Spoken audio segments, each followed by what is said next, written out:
Hey y'all, good morning. We're still a little bit before sunrise, so hopefully you can see me, but the skyline is starting to light up over there over the horizon, and that means one thing. It's time for us to get started. We're going catfishing today, but first and foremost, we got to get some bait to fish with. So I'm going to throw the cast net here in this creek that I launched in. I'm seeing and hearing some shad flipping around here, so I'm going to try to get us some. I would like to use some live shad today. I want to use some live baits, at least as long as we can keep them alive in my small tank here on the kayak. But we'll catch these shad, we'll make a run out here to the main channel, get baited up and get started. We're going to try to fish quick today. It's going to be a scorcher of a day. Heat index supposed to be like 105, 106, something like that. Ridiculous. But we're going to try to catch them early while it's still tolerable. So come on, y'all. Let's get it together here. I'm going to put y'all in the chest. I got the net out here. We're going to make a few casts, or a few throws, I should say. Hopefully my brain will wake up here in a minute, and me and you going to go get to it. I'm ready to catch a few cats today. I don't know about y'all. I woke up bright-eyed and bushy-tailed long before my alarm this morning. So let's get us spun back around here where I was hearing them shad. I kind of turned us where what little bit of light would be in my face for the video here, but I've been hearing some. Yeah, I just saw a splash right up here. Let's go right up here and just make a throw. I've got two different bait tanks today. I'll show you both when it's a little bit more light. Right now, though, I just want to get bait as quick as possible. This is a 6-foot cast net, 3/8 inch mesh. Let's just make a throw. Not bad. Y'all made a decent throw that time. Let's see what we got. I don't have my graph on. I can't tell you exactly how deep we are, but it should be around 2 or 3 feet deep right here where we're at. All right, we got some in there. Those are mostly smalls, but by gosh, we'll take them. We'll make a few more throws here too. Let me get my tank open here. We'll throw a couple of those in here. I'd like to get a little bit bigger. That one, oh, look at here. If you can see that or not, that's a little drum. We'll stick him up there in the bucket. Yeah, those right there, mostly small. That drum's a little bit more hardy than the shad, so we'll throw him in the bucket tank, which I'll talk a little bit more about when it's daylight. I got a liner in there that we're going to put in the water when we get where we're going and try to keep them baits alive outside of the kayak. We'll see how that works out. I tried it last year, one time before, didn't have great results with it. But as hot as this water is, I figure we can't do no worse with it than what we're going to do with my actual bait tank that's behind the seat here. So let's make another throw right up in here. Okay. When I throw this net, y'all, you see before I pull that net in, I'm already getting ready for my next throw. Trying to be as efficiently as possible. Oh, that's better. Much better right there, y'all. We loaded up that time. Look at all that. There's some better quality shad in there too. That's what we want right there. Some of them, a few of them bigger gizzards right there. Them actually may be threadfin. There's a gizzard for sure, but some of them may just be large. Oh, I lost that one overboard. Did you see that? He jumped right out of my hand. Let's get some of these right here though. A little bit bigger size. I'm going to throw them in the tank behind me with the aerator. And then some of these others we will put in the tank in front of us that we're going to drop in the water. And then some of the others we're just going to put in a bag to use as cut bait. Okay.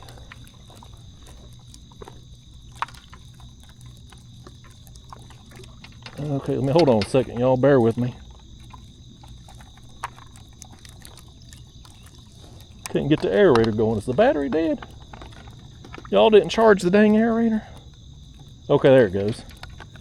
Boy, I was about to give y'all a stern talking to if y'all didn't change that or charge that aerator. Okay. Let's make another throw or two. And then if we get another throw like that, we should be good. We'll take those right there for our cut bait. I'm going to spin us around here because I hear some more flipping behind me. How great would that be if we could have our bait within the first 10 minutes here? Sometimes catching bait goes very quickly. Other times, it's a grind, man.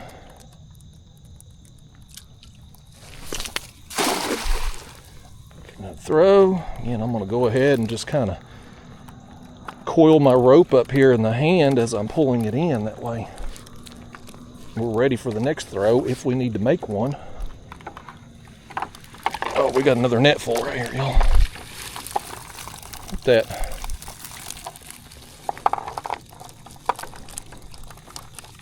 Okay. Let's grab some of those and stick up there in our bucket. I want to try to keep as many of these dang things alive as possible. I really want to use some live baits, but live shad in a kayak is just tough, man. It is a tough thing to keep alive. They are not a hardy species at all. They don't like stress. They don't like small environments. Water gets dirty very quickly because they shed their scales and slime. Changes the pH, and when one dies, they all start to die. So, all right, let me pedal over here a little bit more and stand up and throw again. And I think maybe one more throw here if we get another one like that, and we're good. All right, you ready? Let's do it. Let's see what we got here. This area right here, man, I heard them flipping. Couldn't really see them when I got out here, but I could hear them. There seems to be a lot right here. We didn't get as many on that throw, but we still got some. One more throw. I think we're good, but better to have them and not need them than need them and not have them, as the saying goes. Let's see.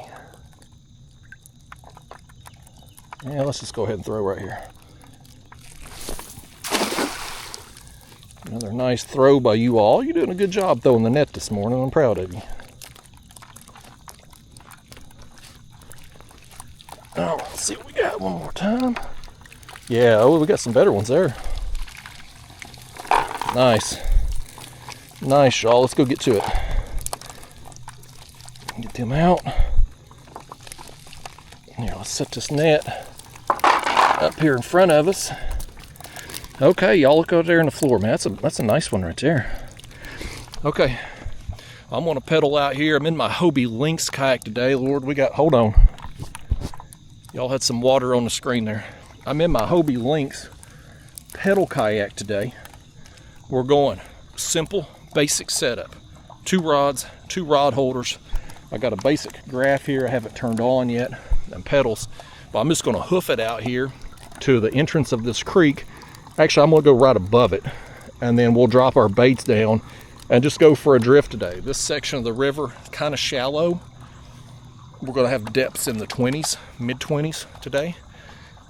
Depending on how far we go down, we might hit some 30 to 35 foot water.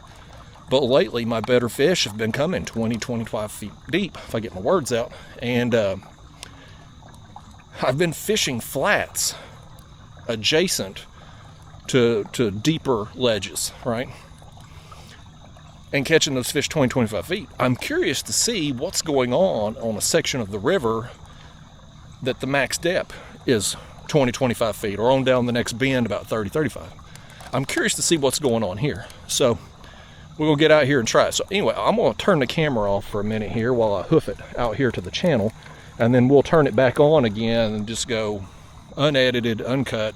You'll see everything from when we drop baits down to when we roll out of here this morning, and hopefully a bunch of fish in between there, because that's what we try and do today, y'all.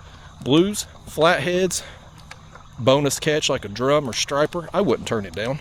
Let's go have some fun, y'all. All right, so I've got us out here to the main channel, and I'm gonna take this contraption right here, which is a liner that goes down in a 5-gallon bucket, and you can then drop in the water, and you can see it's got a float on top. And give me a second here, y'all. I'm gonna take this, I got a little piece of string here. I'm gonna just tie it, clip it around my rod holder here in the back. Give me a second here, y'all. This is a terrible video, I know. There we go. I'm just gonna have this thing here in the water. Hopefully it will keep them shad alive a little longer than what they are in the bucket, since that is natural water. It's, you know, got oxygen in it and whatnot. We'll try. Like I said, I used that thing one time last year. It's a little Amazon cheapo special there. Didn't do particularly well, but if memory serves me, I had that thing pretty crowded last year. This time we've just got a few in there.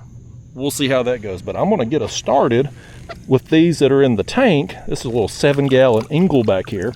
I wanna get us started with these because I know these for sure will die off pretty quickly. So I'm gonna put you all in the chest. I'm gonna get a rod set up here. I'll show you the tackle, the gear, and all that, and we're gonna drop down. Right now we're 25 feet deep. And I've brought us out of this creek and come up the channel a little bit. So we're gonna go down river, go right back through that creek mouth we came out of, and work a ledge today on this shallower section of river and just see what's going on. This type of area is usually pretty good in the spring, pre-spawn.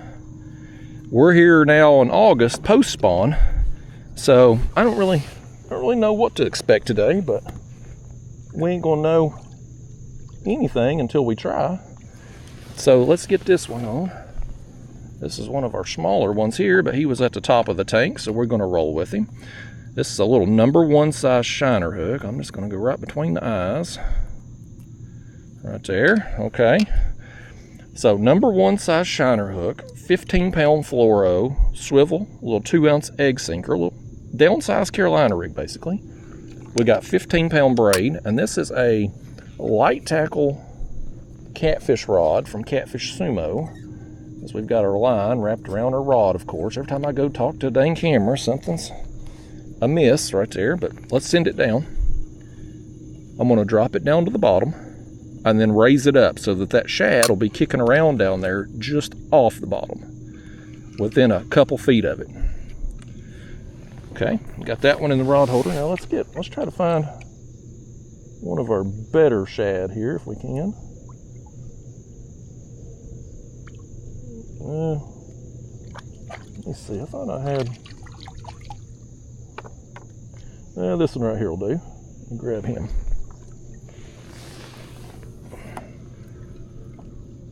All right, if y'all's a fishing partner worth of crap, you'd have been out here before I was, getting us some bait and be ready to go right now, but y'all make me do all the work as usual. Okay, here's that one. He's slightly bigger than the other one. The gear is all the same except for the rod. This is an ugly stick rod, little Inshore Select model ugly stick rod. All right, down it goes. Now, I'm going to get this bag behind us. You know, I brought just a little Ziploc bag. I didn't bring a cooler today. Y'all forgot that at the house. I was going to bring just a little small cooler with some ice out of my freezer to try to keep these things a little fresher, since even right now when it's not miserable hot at the moment, it's still a steam bath out here. So these shad are going to get warm very quickly, but well, I mean, they're already technically warm since this water temp's hot as it is. Let's just put these though in the bag and we'll have them, and we'll use these as cut bait today. The plan for me is to drift down through here with the live baits as long as we have live baits and as long as they're working. Now, if we go an hour, let's say, and we ain't got a bite, well, then I'll probably go ahead and put on some cut bait anyway, just to see if that'll help our cause. But I want to start with the live baits while we've got them alive and see how that'll do. Yesterday I fished a creek, a shallow creek, and I started out with trying to use some live shad on one of my rods, and they died pretty quickly, but they were catching some fish. The fish were all about it, man. So I want to try it again today out here in a little bit deeper water. And that creek was, the part I was in on the creek was 7 to 8 feet deep. And I got some cats, some blues, some small channels, and a striper. So I'm curious today, see what we can get. I think that'll do. I think I'm gonna just take the rest of these here and just let them, flush them down the pedal drive slot here, folks. Is that's enough? Oh yeah, that's enough. That's plenty right there. Let's set that up there. Get all this crap out of the way. Get your net out of the way here. Now let's lift our pedal drive slot. Those can go down those can go right through there. Send them on. Tell them to get on and get out of the way. If any of them still alive, I don't think they are, but if they are, they can tell the story of how we showed mercy out here today. But what I'm gonna do, y'all, is sit here and apparently film myself picking out all these shad from the pedal drive. But after that, my plan is to just keep this camera rolling this morning. We're gonna go on a real fishing trip today. You're gonna see everything from now. Well, actually, you know, from when I got out there to catch us bait. I'd been on the water about 3 minutes. I launched there in the back of that creek, turned the camera on, get us started, and then just turned it off long enough to make a run out here, because y'all don't want to see me just hoofing it to get out here. Lord, we got a couple more down in here. This is always the worst part about throwing a cast net in a pedal kayak, is you get all these shad down in your pedal drive that you have to pick out, or else you will have all the stray cats in the neighborhood in your vehicle or the back of your truck there to try to eat these things as they start stinking. Ask me how I know. There we go. I think we about got them. But yeah, I just want to leave this camera going today. We'll show you everything, and we'll tell some stories. We'll talk about life. We'll solve the world's problems. And once we get done solving the world's problems, I'm sure you got a few we can solve too. These shad have got problems. They were living their best life today, and somebody threw a net over the top of them, and now we're going to run hooks through them and use them for bait. What a terrible thing to be a shad in a world full of, be a bait fish in a world full of predators. Okay, let's get us turned around here. So here's the thing about fishing in the mornings out here. Minimal flow at best, and they are generating at the dam. I looked when I woke up this morning. They are generating, but it's like 7,000 CFS, and we're probably, I don't know, 20 miles from the dam, so we got no flow. Basically, we got nothing. So I'm going to turn us around, and we're going to start pedaling downstream. Now, if they kick up the flow soon, maybe we'll get a little water movement and be able to propel us along before we leave today. But I'm not counting on that. I never fish summertime mornings on the Tennessee River expecting any kind of flow, unless you're right up at the dam, which I have no desire to fish up there amongst the masses. That's where all the fishing guides are at, up there at the dam. It's the only place they catch a fish, apparently, because that's where you see them all at every time. So we're down here. Hopefully we'll be the only person on the water today. I hope to not see anybody, except maybe some fish. But we're just going to turn, kind of pedal. I'm going to work us over here. I got to get us a little closer to this ledge. I want to just work this brake line. This is the deepest brake line, you know, again, 25 feet.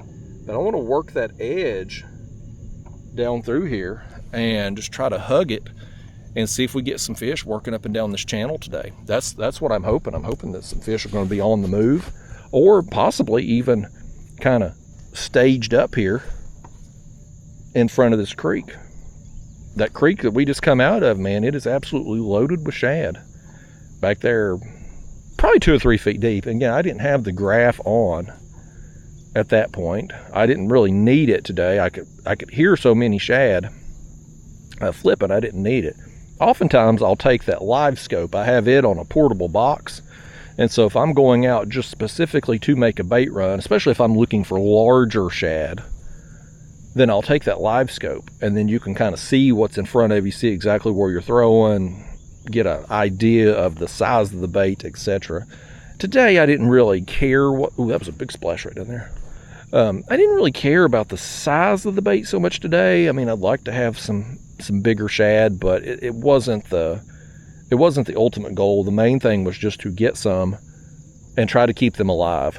And I really want to see how this little floating container back here will do, this liner with just a few shad in it. I'm pretty sure last year when I tried it, I had that thing packed and they didn't seem to live no longer than what they do in my bait tank with the aerator. So we'll see how it does today. I'd kind of forgot about it. I'd hung it up in my shed, and you know how things are, out of sight, out of mind. I just forgot about it, and I was in my shed yesterday, and I'm like, oh yeah, I remember that thing. I need to use that again. So I threw it in here in the truck, and we using it today. We'll see how it goes. If memory serves me, I think it was $14.99, $19.99.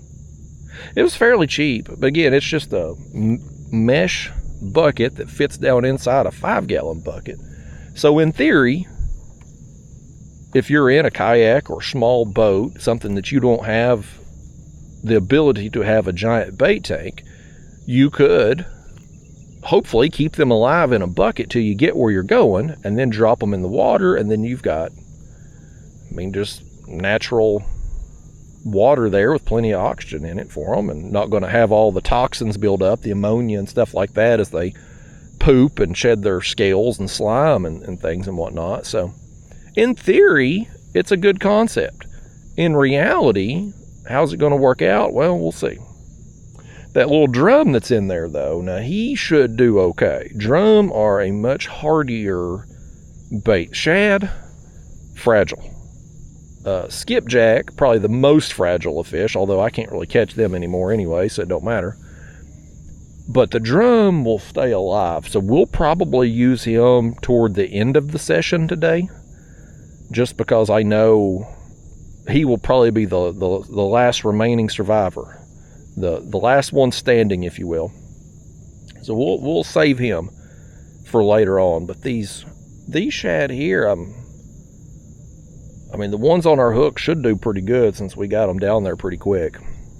And if we can catch us some fish quickly, hopefully we can get some of these others on. Oh, something got after him.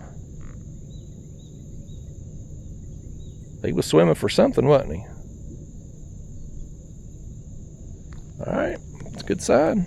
Got him a little lively down there. But as far as speed goes, without having noticeable flow out here, I'm going to have to propel us with the pedals. So I'm just going to kind of casually pedal down through here just to keep our speed under a half a mile an hour. 0.3, 0.5. If the wind blows at some point this morning, I don't think it's supposed to be a windy day. If it does, we will compensate. If it's blowing downstream, I may have to turn and pedal us into the wind to keep us from moving too fast. If it blows upstream, we will pedal a little harder, to keep our speed. We'll just see. I don't think it's going to be an issue today, though, at all. Sometimes the wind, when you're kayak fishing, can be a real problem, especially if you're in a kayak like we are today, the Hobie Lynx, which is a paddleboard style hull. It doesn't have a lot of resistance underwater. It just kind of there's a big splash right there. I don't know what that was. It's right in front of me and I wasn't looking. But the paddleboard style hulls get blown around in the wind more because there's not really much under the water. You've got maybe yay much kayak under the water and it's flat. So a normal kayak's going to set a little deeper and it's going to have like a V or you know, or depending on the type of hull, you know, some rounded bottom there, and it just takes more to turn it. And your turning radius is going, I can do a 360 in this thing, basically spinning in place, whereas a normal kayak, I would need a much bigger area to make that turn, right? And so it's a sacrifice you make in this kind of kayak. The responsiveness, the nimbleness of it is great in a lot of situations, but when it's windy, those advantages turn into disadvantages, if that makes sense. But I love this thing. I haven't fished in it as much lately because I've been trying out my new kayak, that Old Town Sportsman with Minn Kota motor and Humminbird graph linked together and whatnot. I did take this kayak out a couple days earlier this week, and I was fishing way downriver, a little bit deeper water, and well, you ain't seeing those videos because there wasn't really nothing to film. I just didn't do any good, man. I've just struggled all summer long to catch fish really any deeper than about 25 feet. I don't know why, but all summer long, man, I'm fishing places that I would normally be busting fish at, deeper ledges, and can't get anything. I mean, it's like the Dead Sea. But when I've been getting up on those shallower flats that are 20, 25 feet deep, adjacent to 50 to 60 feet of water off the ledge, I've been getting a lot of action. So I went a couple days earlier this week and tried to hit some of those deeper flats that were 40-ish feet. Again, Dead Sea. So I'm like, well, is it a situation where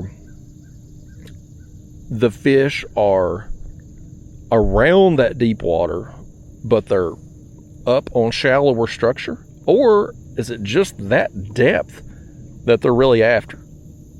So I thought, well, let's come out here and fish this shallower section of the river today and just see. Is it depth? Is this what they're primarily looking for? Because if so, well, then there should be a lot of fish here.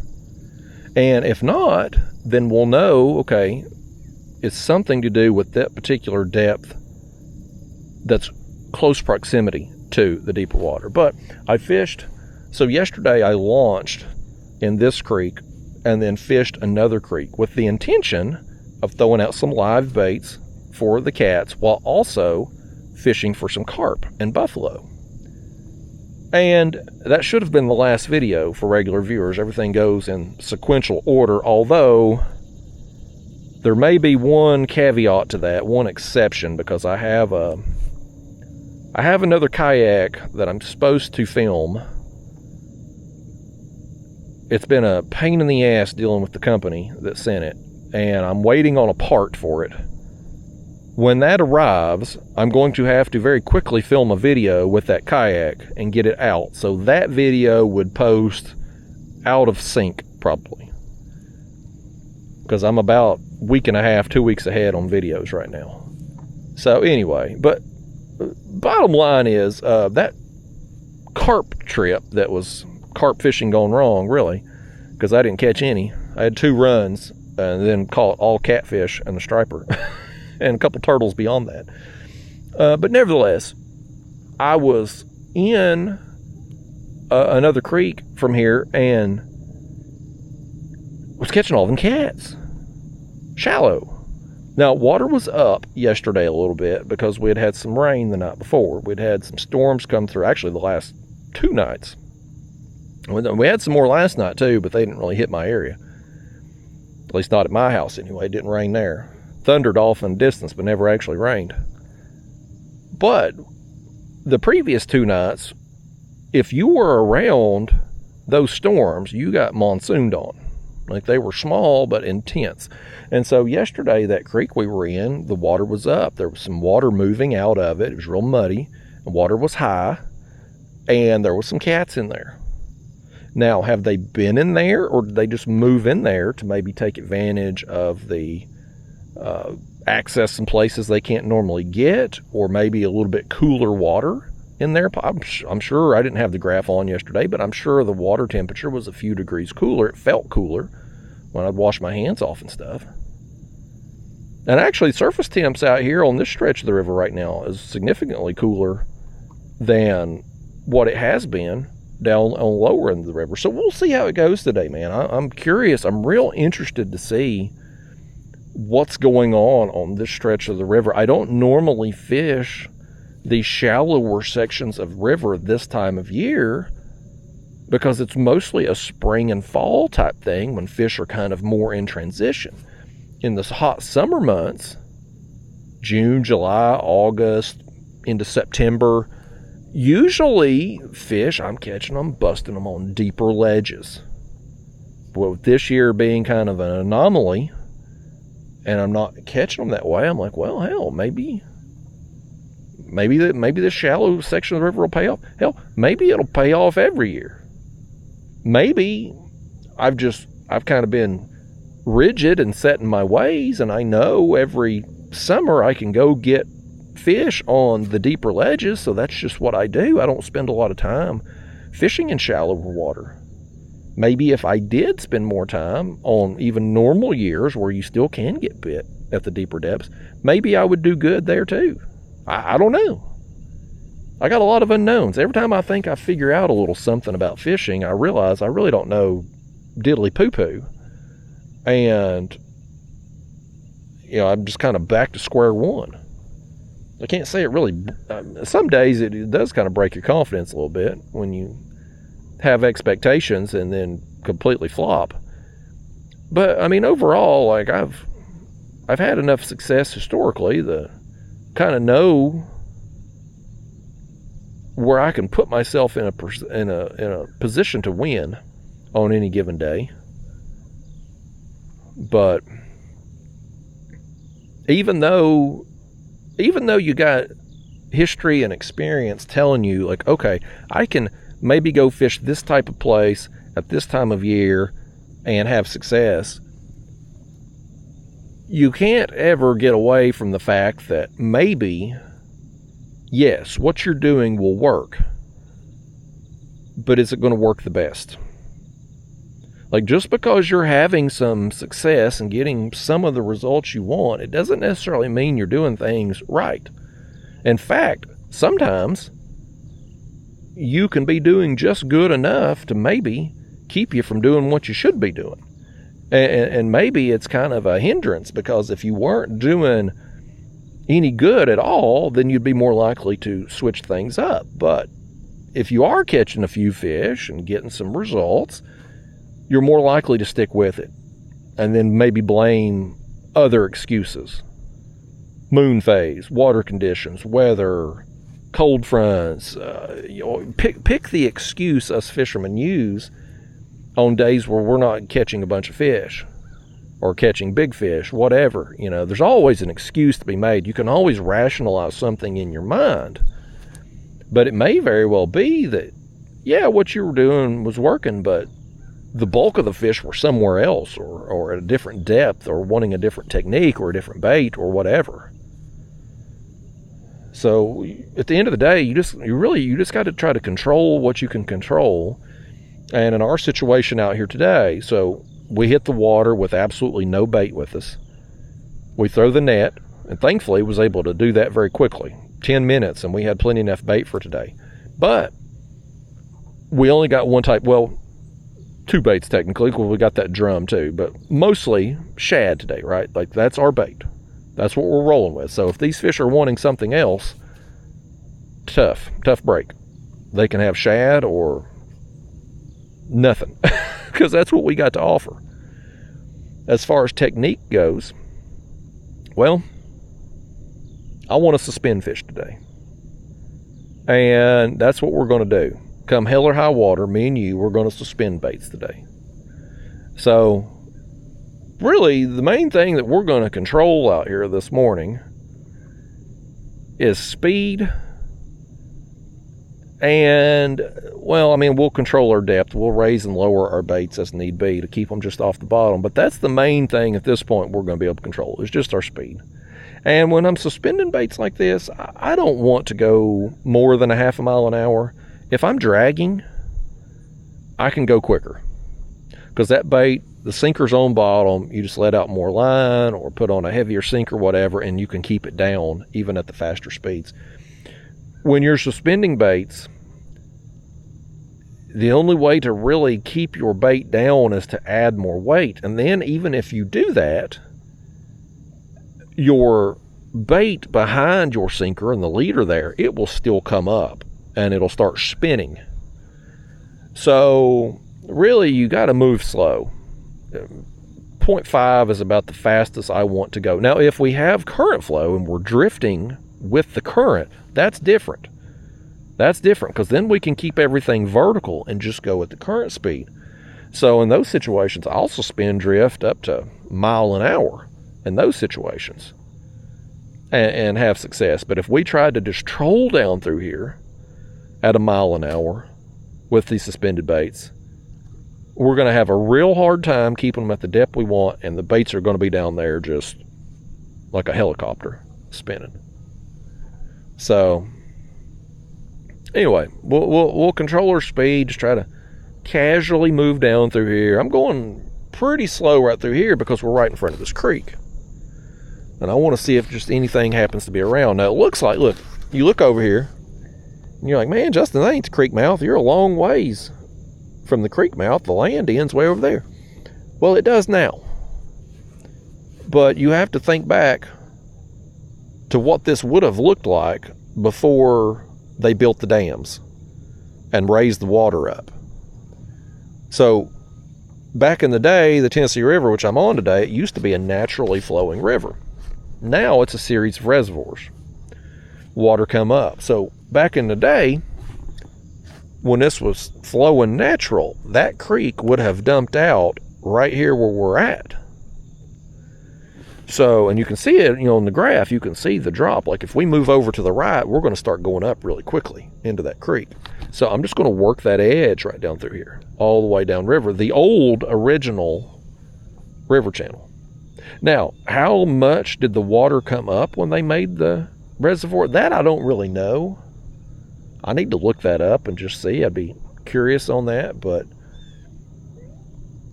some of these creeks, depending on how deep they were when they come out and stuff, like, it's a long ways from, like, if you just was looking at it with the naked eye and you'd be like, oh, well, okay, the creek mouth is actually over there. We're 100 plus yards away from that probably. Where it actually, back in the day, the original creek mouth would have been. And I try my best to always be in the original creek mouth. That oftentimes, now some of these creeks, some of the smaller ones, they will have been silted in. Like you will see on your graph or the contour map, you'll see where an old creek channel used to be, allegedly. But then when you go over it with your electronics, you won't see it. You won't see any depression, any dip at all. You won't be able to find that channel. Well, it's silted in. But some of your larger creeks, you'll still be able to find that channel. And I think fish use those.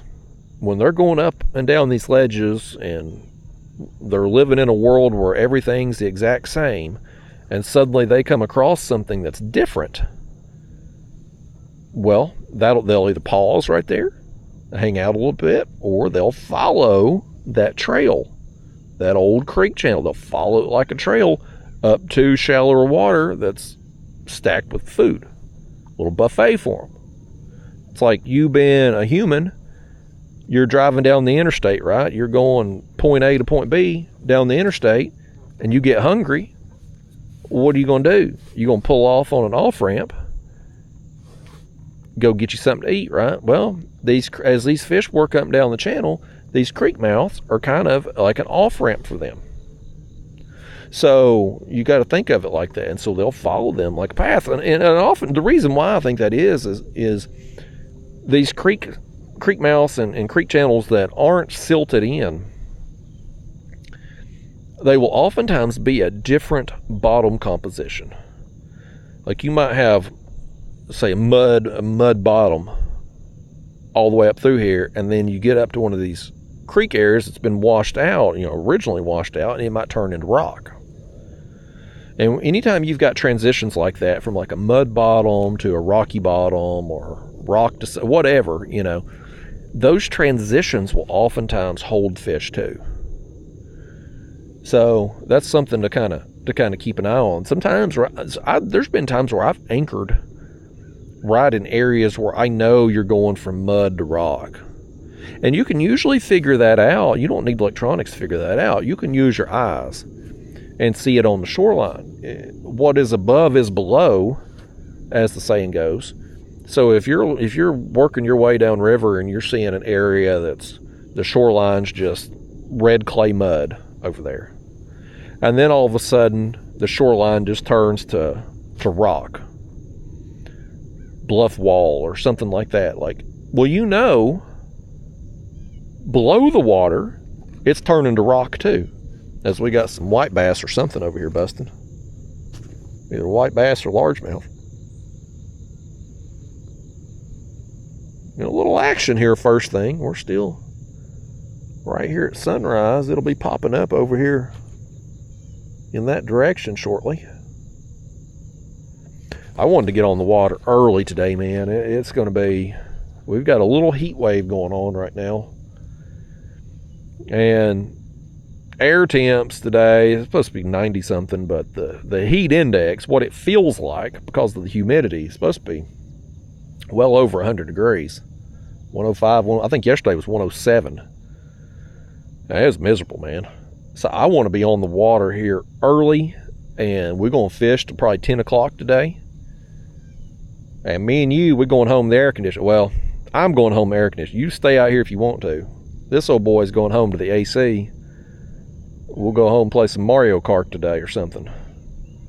But right now, you get out here, sunrise, and it's tolerable. It's humid as all get out. I mean, I'm sweating. I got a little moisture down below, if you know what I mean, from pedaling, but it's tolerable. Way more tolerable than what it's going to be about 6 months from now when it's freezing cold. I'd much rather deal with the heat than the cold, folks. Always. Always, buddy. At least in the heat, I can get out here and flip-flops first thing, and yeah, we might only fish till 10 o'clock, but it'll be enjoyable while we're out here. You get out in the wintertime, there ain't no good time. When it's freezing cold, your hands are cold, feet are numb, you can't hardly move your lips because they're froze. There ain't nothing good about it. Can't get nothing done. Like yesterday, I fished yesterday. I got home and I painted my, those of you that have been following along as I've fished in that other kayak, that Old Town, I built me a, can't really call it a rod rack, it's a damn 2x4, but oh, big splash over here behind us, y'all. There's some surface activity out here. I don't know if them are carp or what. Well, I put this 2x4 across the back tank well, and I've got two of them. Yesterday I used one that was for my power poles. When I'm carp fishing, I can drive them anchor poles down kind of behind me there in the back where I can easily reach them and stuff. But I've got another one made with some rod holders on it. So when I'm catfishing, if I want to put out a third or fourth rod, maybe I'm in a tournament or something, I'm suspend fishing, I want to have multiple baits, whatever, I have the opportunity to do that. So I tried it out on a recent trip, and it worked out well, and I'm like, okay, this is good, I'm going to go with it. So yesterday I got some spray paint and painted that thing. And of course, it was hot as it was, it didn't take long for that paint to dry, so I hit it with a couple coats and put it back on the kayak there and got that done. I come to realize something about myself too, and this may be something that's, you all may look down upon me for. And I don't know why I'm like this. Maybe other people, and maybe some of you all are like this too. But I'm out there spray painting yesterday. And, you know, when you're spraying a paint, aerosol there, you're breathing some of it in, unless you're wearing a mask or respirator or something, which you should do. Oh, we got something happening over here on our right rod. Something's after that shad, buddy. He swam way out there. I don't know if you can see with the lighting or not, but that line was way out there at an angle. And the rod tip's still bouncing around. He's running from something.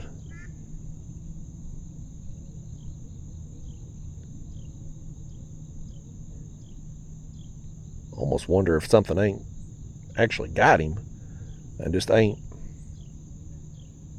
I don't know, the way the rod tip's doing. Okay, I think something's got him now. I don't think that shad. Oh, I pulled it out of his mouth. Did he get our bait? He was running from something. Yeah, he's all tore up here. Let's switch him. Yeah, whatever was after him just killed him. Killed him dead. I don't know how you could kill him live, but kill him dead sounds good. Grab another one. Oh, there goes that one. There goes that one. I got a shad in my hand, y'all. Here. Let's we'll put this one through the lip, maybe. We got some fish right here in front of this dang creek. Yeah, we'll put that one right through the nose right there, right between the nostrils, maybe. See how that one will do. Let's send him down. You can see we're really legitimately right here in front of this creek. We just had 2 bites. Let's sit here a minute. Okay, got that one reset. Let's reel this one up and see if he stole him. Off the hook. He did. We got robbed. Oh, there goes that one. There he goes. Get him. Get him. Here we go. Boy, he just got smashed, y'all. We had 3 bites, just boom, boom, boom. 1 shad got killed, 1 got stolen, and this one got gobbled up. Look right here on the screen. I see some more there. You see that? 24 feet. Here's what I'm going to do. We're going to get this one up here to the surface, just get a look at him. And then, before we land him, I'm going to drop another shad down on the other rod. If you was a fishing partner worth of crap, you'd already have that done. You're missing a chance right now. We could be doubled up. Yeah, that is a blue cat. Fish number 1, blue cat. Let's grab another shad.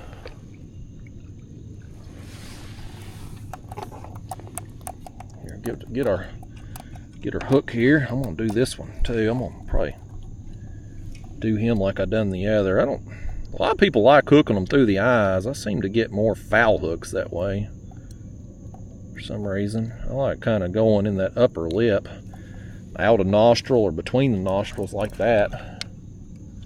Okay, let's send this one down. Nice, y'all. Not even an hour into the trip and we've already got loaded up on bait. Got our first fish and the sun ain't even up over the trees yet. We're rocking it today, y'all. Working efficiently out here today. Sometimes it works out like that. Sometimes it'll take you all half the morning to get bait. You just never know day by day what you're going to deal with. I normally like to have my bait ready to go when I hit the water, but if I'm going to use live shad, I got to catch them the day of. There he is, folks. Fish number 1, just a skinny old blue. Skinny old blue kitty. Grab another one in our tank and get hold of one. Is this one alive or is he dead? You know, I don't feel too good about him. Let's stick him down there in our pedal drive slot. Let's get one that's a little bit more lively. This one's more lively. I feel him kicking to get away from me there. Okay.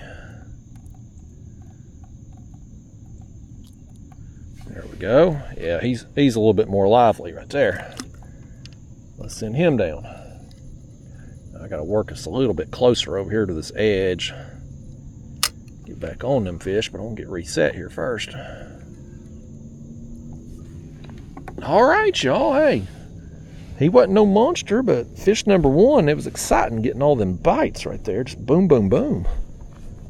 If y'all hadn't have missed the first 2 fish, we'd have had 3 already. Don't be looking at my legs either. I'm out here in shorts today. I knew I was going to get soaking wet throwing that cast net. I was like, I'm just going to roll with the shorts no longer. I like to be covered up. You know, long sleeves, pants and stuff. I wear a buff around my face and neck sometimes because you got to protect yourself from the sun. You don't want to get to skin cancer and have your face looking like an old catcher's mitt if you can help it. Look at them white bass going crazy over there. Largemouth one. They're busting all over right there. But anyway, today I just knew it's going to be so damn hot. I was going to get soaking wet throwing the cast net. I'm like, I'm just going to roll with the shorts today. Y'all can look at my legs and my toe, y'all. Hey, those of you who's been following along the toe saga for the last few months, so I flashback to January, February. I can't remember when it was now. One of those two. It's back in the winter. I was redoing my office there at the house, and I got a new desk, and so I was moving the old one out and dropped it. Smashed my toe, and toenail died. And part of it had come off, I don't know, 2 months ago maybe. And I had half of it on still. And then the other half finally come off except for one little dot at the very top. I just couldn't break it free without just ripping the toenail off, the flesh off under it. Well, it finally come off a couple nights ago. I was on my workout mat there, and I felt it catch on the edge of my mat and just pulled the rest of it off. I'm like, yes. So now the rest of the toenail that was growing under it, it's starting to come in. It's, you know, it's up to right in there. So been a long process. We're 6 or 7 months into the toe drama. All you foot perverts out there, you got a free one there when I shine that camera on my feet. You're welcome. Oh, our Shad right there, he was bouncing a little bit. Let me see if I can't just spin us back around. Oh, I know why I'm not spinning. I got that damn, I'm like, why am I having such a hard time turning? Well, because I got that thing over there beside us. And one of them Shad's dead up the top. That's what's making it hard for us to turn, though. Because I'm pulling that floating net. It's creating resistance. It don't take much resistance in a kayak to really slow you down or impact your turning radius. But especially in this thing, was like I was talking about how the whole design is getting blown around in the wind and stuff. If you've got any kind of resistance, if you're trying to pull something in the kayak, you're really going to be impacted in this thing. But I love it though, man. I've missed this kayak. I like the new Old Town a lot. I really like it a lot. I like the features. Being able to link that motor with the graph is very helpful for how I fish. It'd be helpful out here today, honestly. We would pick this bottom contour and just let it drive for us, maintaining our speed exactly how we want, and catch a fish. We wouldn't get pulled off course. You know, that's a very helpful thing. But there's still part of me that wants to spend the bulk of my trips in just a simple, minimal setup. And this out here today, I mean, it's pretty minimal, right? I mean, we've got 2 rod holders. That's all we can fit on here. We've got this basic graph. I mean, it's a little 5-inch cheapo Lowrance I bought on clearance last year. And that's it. That's literally, I mean, that's our gear. You know, we brought the cast net and bait tank and stuff to store our bait. But like, you know, as far as accessories and gadgets go, there really ain't none other than this small graph, which we need the graph. For what we're doing today, I feel like a graph is a mandatory essential tool. Okay? You don't have to have a right rod. Something's got him. That Shad ain't doing that. Oh no, I think he just ripped us off. He just ripped us off, folks. You know what? we got this other shad I just threw down here on the floor. You know what I want to do with this thing? I want to just hook him like so. Let's try a piece of cut bait. We've been live bait only to this point. Let's try a piece of cut bait right beside our other live bait and just see what that'll do. A freshly, I mean, it don't get much fresher than that. The thing was alive a few minutes ago. We'll see how that'll do us. But no, I was saying, like, the way we're fishing today, you need a graph. It don't have to be fancy. You don't have to have live scope. You don't have to have a 10, 12 inch screen. You don't have to have side scan, 360. Take a minute there. The sun's peeking out above the tree and between the clouds over there. That may be all the sunrise we see today, folks, with the clouds how they are and the hillside over there. But it's a beautiful sight nonetheless. And them clouds would be real helpful today to keep us comfortable longer if they would block out that sun best they can. Take one for the team, clouds. Hell of a sight, y'all. Sunrises on the river don't get much better. But no, like, you don't have to have anything beyond a basic graph. But when you are trying to suspend fish and be moving while you do it, now if you're anchored, you don't need a graph. It's helpful. It's helpful. You can use the graph in conjunction with either a map card on the graph or like a Navionics app on your phone or something, just to be able to confirm that you are where you think you are on a particular structure while you're anchored. But you don't really need the actual graph on while you're anchored. It's not doing anything because you're not moving. Yeah, you can see what's under you, but who cares? You know, if you're anchored on a spot, you're probably anchored somewhere where you're expecting fish to work through you as the time goes on. So you don't really need a graph for that situation. But when you're actively on the move like we are today, and right now at this moment there's a light breeze pushing us downriver at 0.2 miles an hour. This is pretty much perfect right now. But either way, we're on the move. Whether it's current flow or the wind or us just pedaling, if you are on the move, you have to be able to watch two things. You need to be able to watch your depth, because you need to know where your bait's at in relation to the bottom. Like today out here, we want our baits within about 3 feet of the bottom. That's going to give us the best chance to succeed today. Okay? If you can't monitor your depth, well, how deep is your bait? Is it, if you drop off deeper, you might be 10 foot off the bottom and not know it. Or maybe you come up a little shallower and now your Carolina rigs here, they're dragging bottom and those aren't bottom dragging rigs, so they're going to get snagged up. You can be breaking off. It's very frustrating. So having the ability to watch your depth allows you to raise and lower your baits as needed to keep them where they need to be. Second thing is you need to be able to monitor is your speed. Again, we are trying to keep our speed slow, 0.5 mile an hour or less if we're actually trolling, propelling ourselves. You can't monitor that without a graph to be able to show you your speed. Like you can look over and watch the shoreline as you move along and be like, well, I think I'm going slow. But it's hard. It's hard to move that slow unless you can see that you're moving that slow.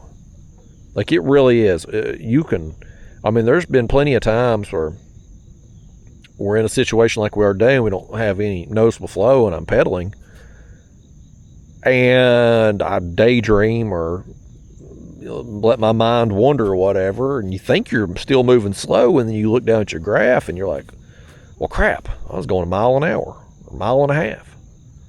You don't really, it's hard to pedal that slow. And especially, you take another example like of that is, this Hobie Lynx kayak here. The top speed on this kayak, it's a little faster than some of the other Hobies, like my Hobie Pro Angler. If you and I were to race pedaling Hobie Pro Angler versus this, whichever one of us is in this kayak's going to win. Oh, our right rod, our cut bait just got eat. Okay, well, you know what? We're 1-1 now. Live bait versus cut bait. 1-1. And the cut bait ain't even been out that long. You know what we'll do? We'll put on another cut bait. That's what we're gonna do. Come up here, fish. I want to get a look at you now. You whooped. You beat. Blue cat. I was looking around to see if he had maybe a friend with him. Sometimes lately I've been seeing that happen. Having multiple fish come up, chasing, trying to get the bait out of the one that's hook's mouth. That one's a little bigger than the first one, but still not the quality that I would. Oh, that one got slammed. Our live bait over here, y'all. The live bait got slammed. Get that back in the rod holder a second. Did he get it? Yeah, he still got it. He slammed it. We're distracted. We're doubled. We got a double here, folks. This one in the hand ain't going to be. Oh my gosh, he's tiny. A tiny little thing, eating that shad. The shad's about as big as he is. Here, let's get rid of this one. Come here, fish. Where's that hook at? I don't want to wear that hook today. Give me that hook. Give me that thing. Well, something splashed over here beside us too. Okay, there's that one gone. Get him out of here, folks. Get him out quick. Grab you a shad here. Let's take this big one, man. That one of them big shad right there we got that we threw in our bag. We'll get a few baits off him. I'm gonna put that head bait on first though. We'll stick with this setup here for a little while. We'll go live and cut. Put them side by side, see what they prefer. Should have probably done that from the get-go maybe, but I knew the likelihood of us keeping live baits alive for the duration of the trip is I just made a big noise right there. If that was the grand prize game on the Bozo show, I just lost trying to throw that sinker off the side of the kayak. I just woke somebody up right there, didn't I? Some of y'all fell asleep from the boredom of this video, and I just woke you up with that sinker hitting the kayak. Okay, got that one back down. Let's put it over there. I don't think we need a net on this little tiny blue cat here, but we'll go ahead and use it because I got it handy here.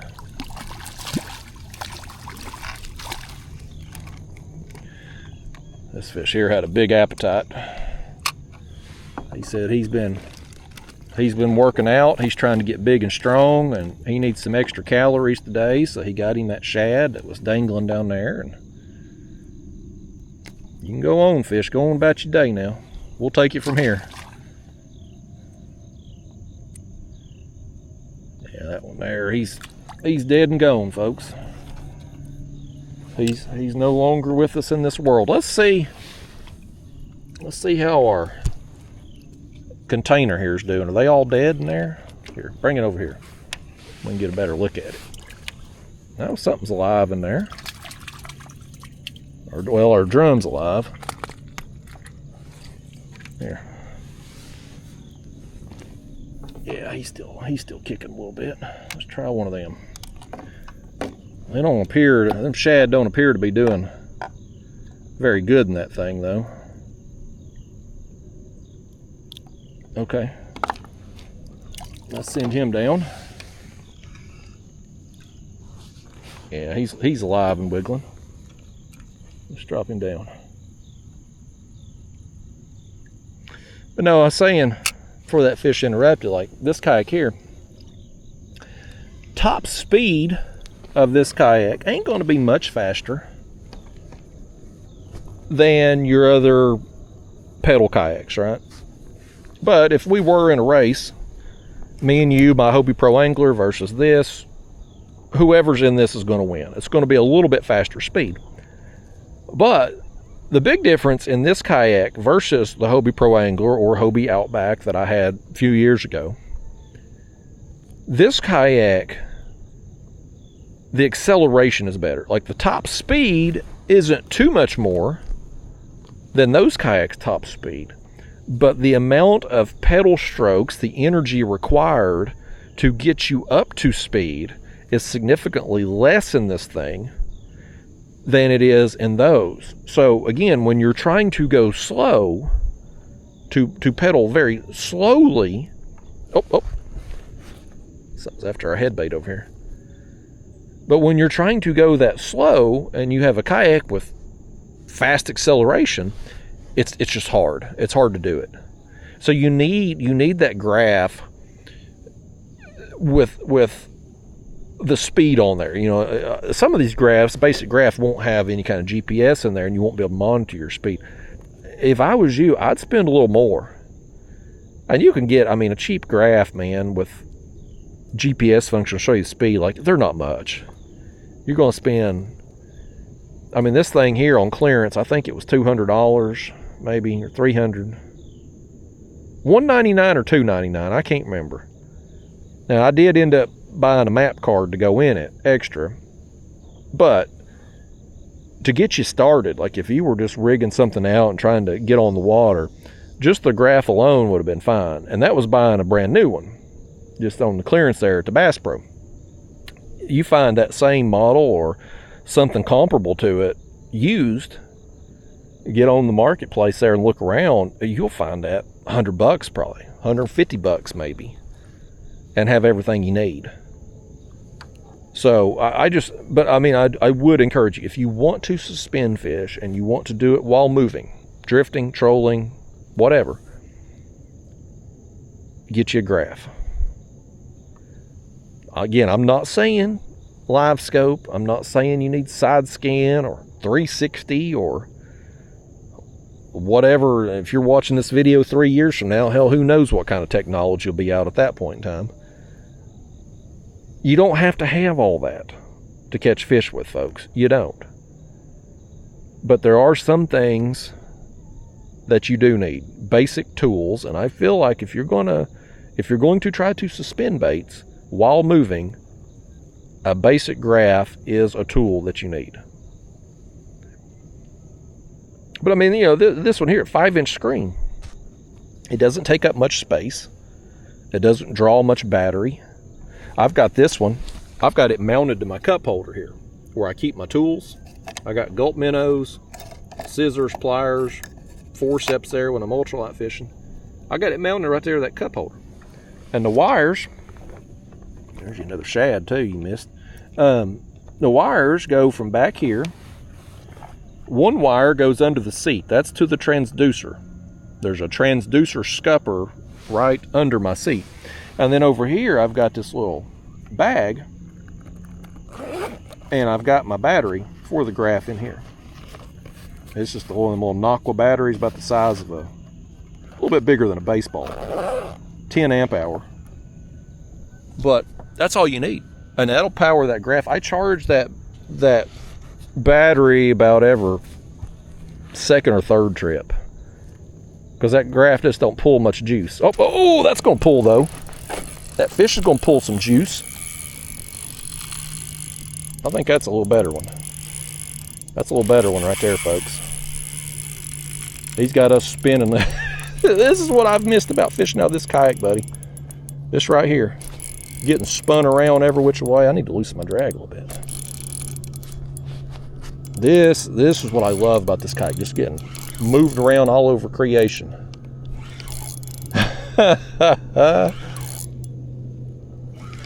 I don't know how big he's going to be, but he's going to be a little bigger than those other ones we've got so far.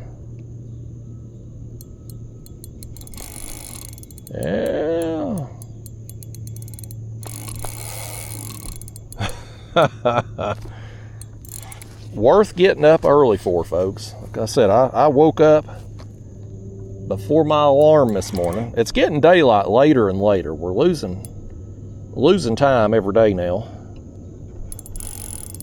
And I don't have to get up as early. But today I woke up, man, I was ready to go. I was like, come on, daylight. I could have done been out here, but y'all need a little light to be able to see me on the video. Right? These action cameras, none of them are very good in low light. Every one that comes out, they all claim, well, they got such and such sensor that's bigger and can see better at night, and then you actually get the camera and try to film with it at night, and the footage is all garbage. Unless you're some professional videographer and can tinker with all the settings. I just want to turn it on and it work. That's what I want. This is going to be a better one right here, folks. This is on the live bait. I think he's in our other line over there, unfortunately. We got us a little tangle here. It's okay though. Be worth it if he's a good fish. And he does feel good. Yeah, that's a fun sizer right there. He's a definite upgrade over the other ones that we've caught, but he did cause us some problems here. He's got us tangled up. We're gonna have to pick out a tangle because of you fish. I would have given you some front camera time too, but now you've cost us so much time. What's that? You still want front camera time? All right then. He talked me into it, folks. Let's set up our front camera mount there. Set it up there a second. The sun's behind you, fish. You've missed out. Not going to be much of a picture opportunity, but he wanting to flop. He's wanting to act out. He's not getting his way. Larger dink, smaller fun size there. After holding him up, I'm disappointed in myself for giving you that front camera time, fish. You go down there and you tell everybody about the charity I've shown you. Dang, don't fish. He won't tell nobody. He'll go down there and badmouth me probably. Oh man, he's got that braid. That's the downside of using braid on these light tackle rigs for the main line is this right here. When you do get a tangle, it gets tough to pick out. Your heavier mono is, you can see it better, it's thicker, it's more wiry. It's easier to get those tangles undone. The thin braid like this though, oh boy, it's something. Give me a second here though, folks. This is why I shouldn't do these type of videos. This right here, this is why I shouldn't do unedited videos, because I make myself look bad when I got these tangles and whatnot. But that's part of it, buddy. You're gonna get some tangles when you're fishing. There we go. Just had to figure out which direction it was going and work it back through that direction. He got down there and apparently decided to spin some laps around it. But joke's on him. I think we just got it undone. One more time. There we go. Ha ha, fish. We didn't have to cut nothing. Cut out his photo opportunity next time, though. Okay. Let's reel this bait up. Make sure it didn't get knocked off. No, it's still on there. Still looking okay. So let's send it back down. Get it back down there. We'll put us on another live bait on that one.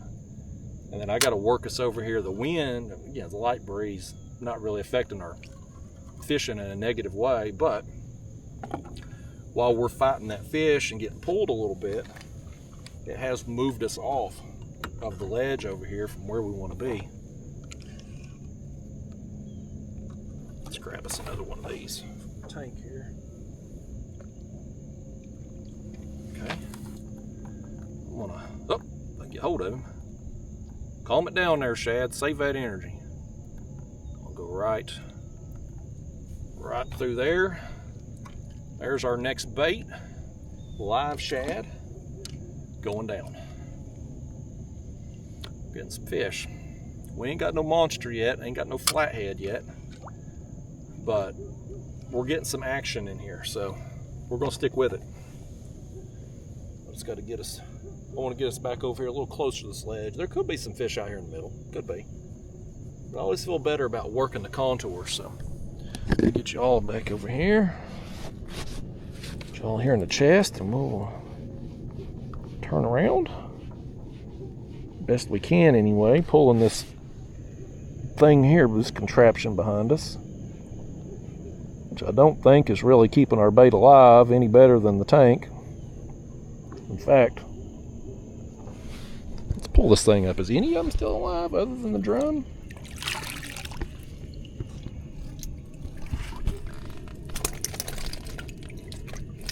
That drum. None of the others are doing any good. Dadgummit. You might want to save your money on that. I'll still probably maybe put a link to it in case you are interested. Maybe you can find a better use for it. But last year I couldn't keep shad alive in it. This year, you know, we're trying it now. I didn't have very many. What did we have? A dozen fish in there, maybe? Not very many. Didn't do any good. They're already dead. Hour into it. Meanwhile, the ones in my live bait tank's still alive, so I just can't. That live bait tank there behind me, it's 7 gallons. You know, I can't put very many in there. It's kind of limited, but we could always make a run and get more. But I ain't gonna do that. No more time than we've got to fish today. That sun is already burning through them clouds up there. The temperatures went up 15 degrees probably since I pointed the camera at what little sunrise we had, and we gotta try to maximize our time. I want to keep these lines in out here and try to bust as many fish as we can today. I'm just going to slowly work us back toward this ledge though that we've blown off of. What was I talking about before that fish interrupted? Golly, I broke my train of thought. I'm sure it was very enlightening, whatever it was. Talking about the graphs. Can't remember if I'd finished up on that or not. Well, anyway, this graph here, again, 5-inch screen, depth and speed, that's the most important things. It don't take much juice. I charge that little battery every second or third trip, and you know, it keeps everything compact. Everything's out of the way. I put it here on the left. I'm left-handed, so like if I'm ultralight fishing and I'm making casts, it has potential to get in the way, but I've got it mounted so low that it really don't. And I ended up putting it on the left because when I exit the kayak, when I'm getting out on the shore to get out, I like getting off the right side. Now, I don't know why, but that's just more comfortable for me to get off on the right side. So I keep the graph over here on the left, keep it low down, the way I'm not going to hit it when I cast, but it's still right here in my line of sight. And I really like this setup. I like the old town that I got. I like the Hobie Pro Angler that I was using there before I got that old town. They're both really nice setups, but there's just something, I can't explain it verbally, man. I just can't. It's just tough to explain the difference when you've sat in both kayaks and caught big fish in both. Regular style kayak and then a paddleboard style. You can feel the difference. You can feel it. It's tough to explain. It's tough to verbalize, but you can feel it. And it's just more fun. Like that, even that little large dink, small fun size, whatever you want to call him. He had us spinning every which way. We're going to get spun right here on another one, that little head bait getting. Something wants it, don't it? Has he got it good enough to get the hook? No. You know what, that thing's been hit a couple times. We probably need to switch it out. Yeah, the stuffing's been knocked out of it. Let's get a body section of that bigger shad right there. Let's try that. Cut a piece of it. I'll get rid of that tail there. Don't need it. Toss it. Give them a free meal down there. First one's free fish. Second one's going to cost you a hook in the jaw.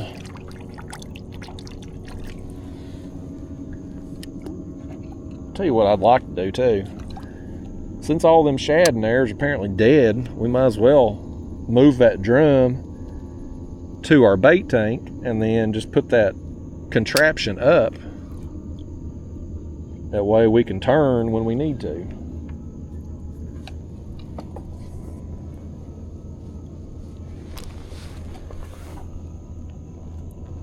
I think is that the drum right there? Or is that a shad? I don't know. Some of them are still alive in there. Let's leave it be for now. And we'll use those next as we need them. Any of them that are still alive in there. We'll leave it be for now. Indecisive on that. I tell you what I do got to get right now though. Y'all don't care about this. I gotta get my sunglasses out though. I'm gonna be squinting, looking at that sun, and that's gonna cause my face to get all wrinkled and stuff, and then my wife might not love me anymore if my face got all wrinkledy. My wife gets Botox. She keeps telling me I should do that. I'm like, but I like being able to move my eyebrows. She thinks moving your eyebrows is overrated. Apparently that Botox paralyzes your face and keeps the wrinkles away. If you can't move your face in many directions, then you don't have an opportunity to develop the wrinkles. I got lines on my forehead and stuff, I guess, where I frown or scrunch my eyes or squint my eyes, whatever. Apparently all that's fixable if you just inject poison into your face. Oh, right rod. Got a little tap and just a slow pull right there. Just a slow pull. He just wants to sit there with it, don't he?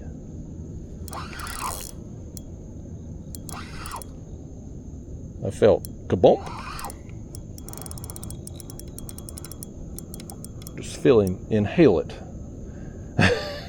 I don't care what kayak you're in, you feel those bites. Every one of them like that, you feel them. Whether you're in this style or a regular style kayak, you feel it. And that's part of the fun, man.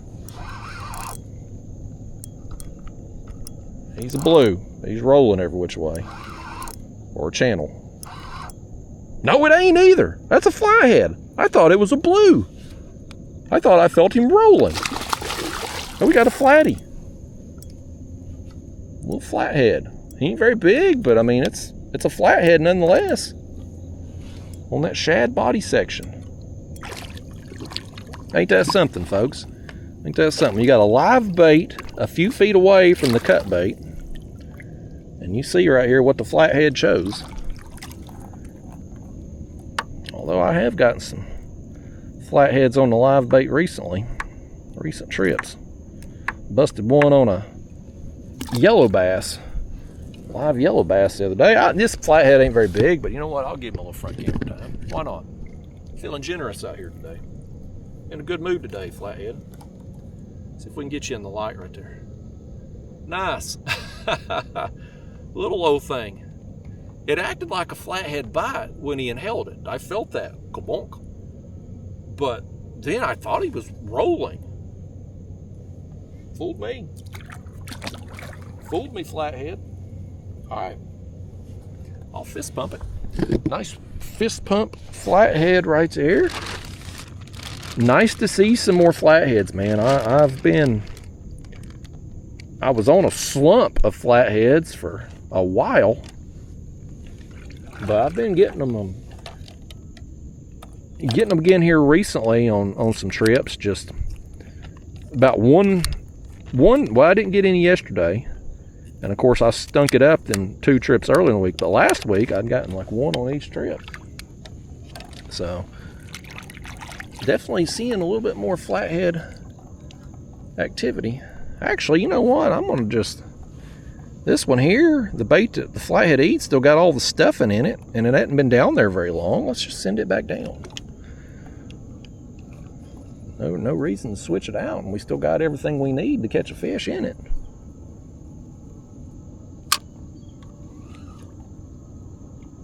I know what I was going to tell you all earlier, and I got distracted. It done hit me again. I got distracted about the paint deal. Have we got a bait on here?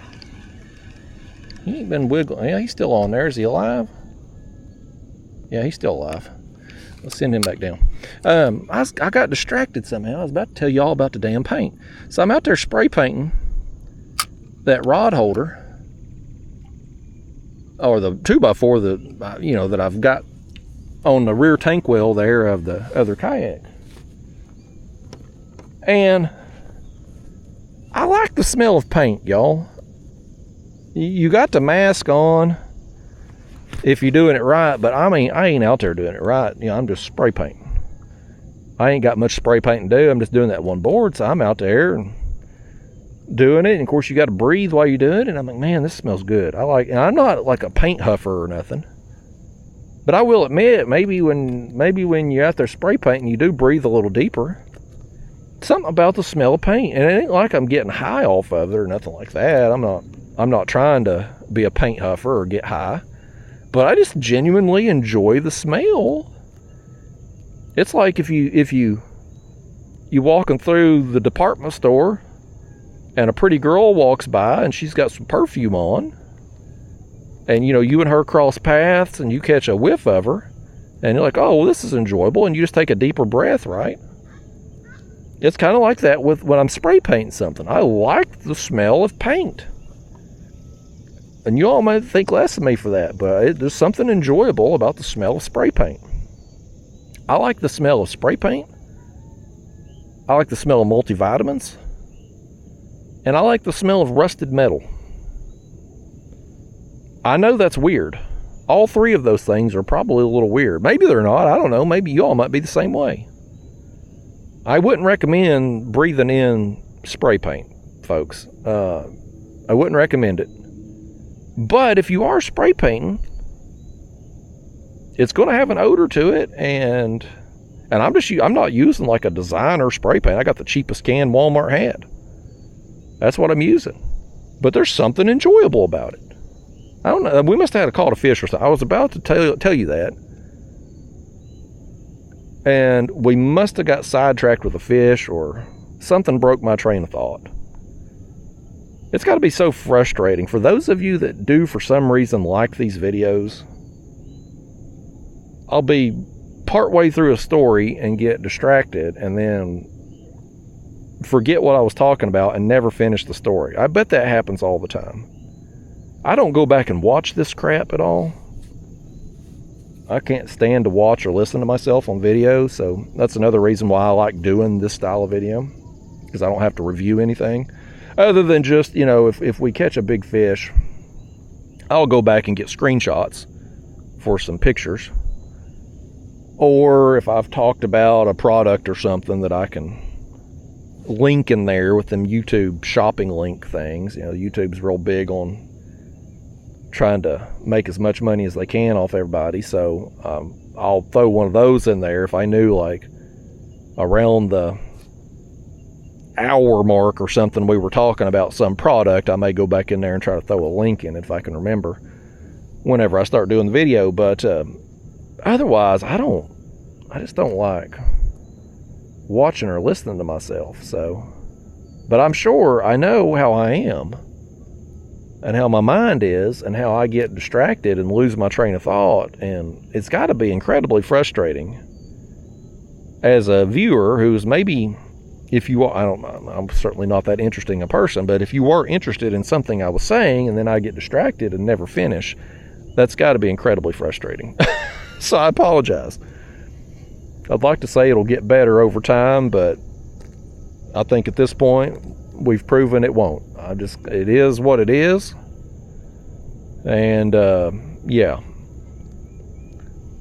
my channel member is the one that's really got it bad, because I'll do videos around the house and stuff, sometimes on the water, for my channel members.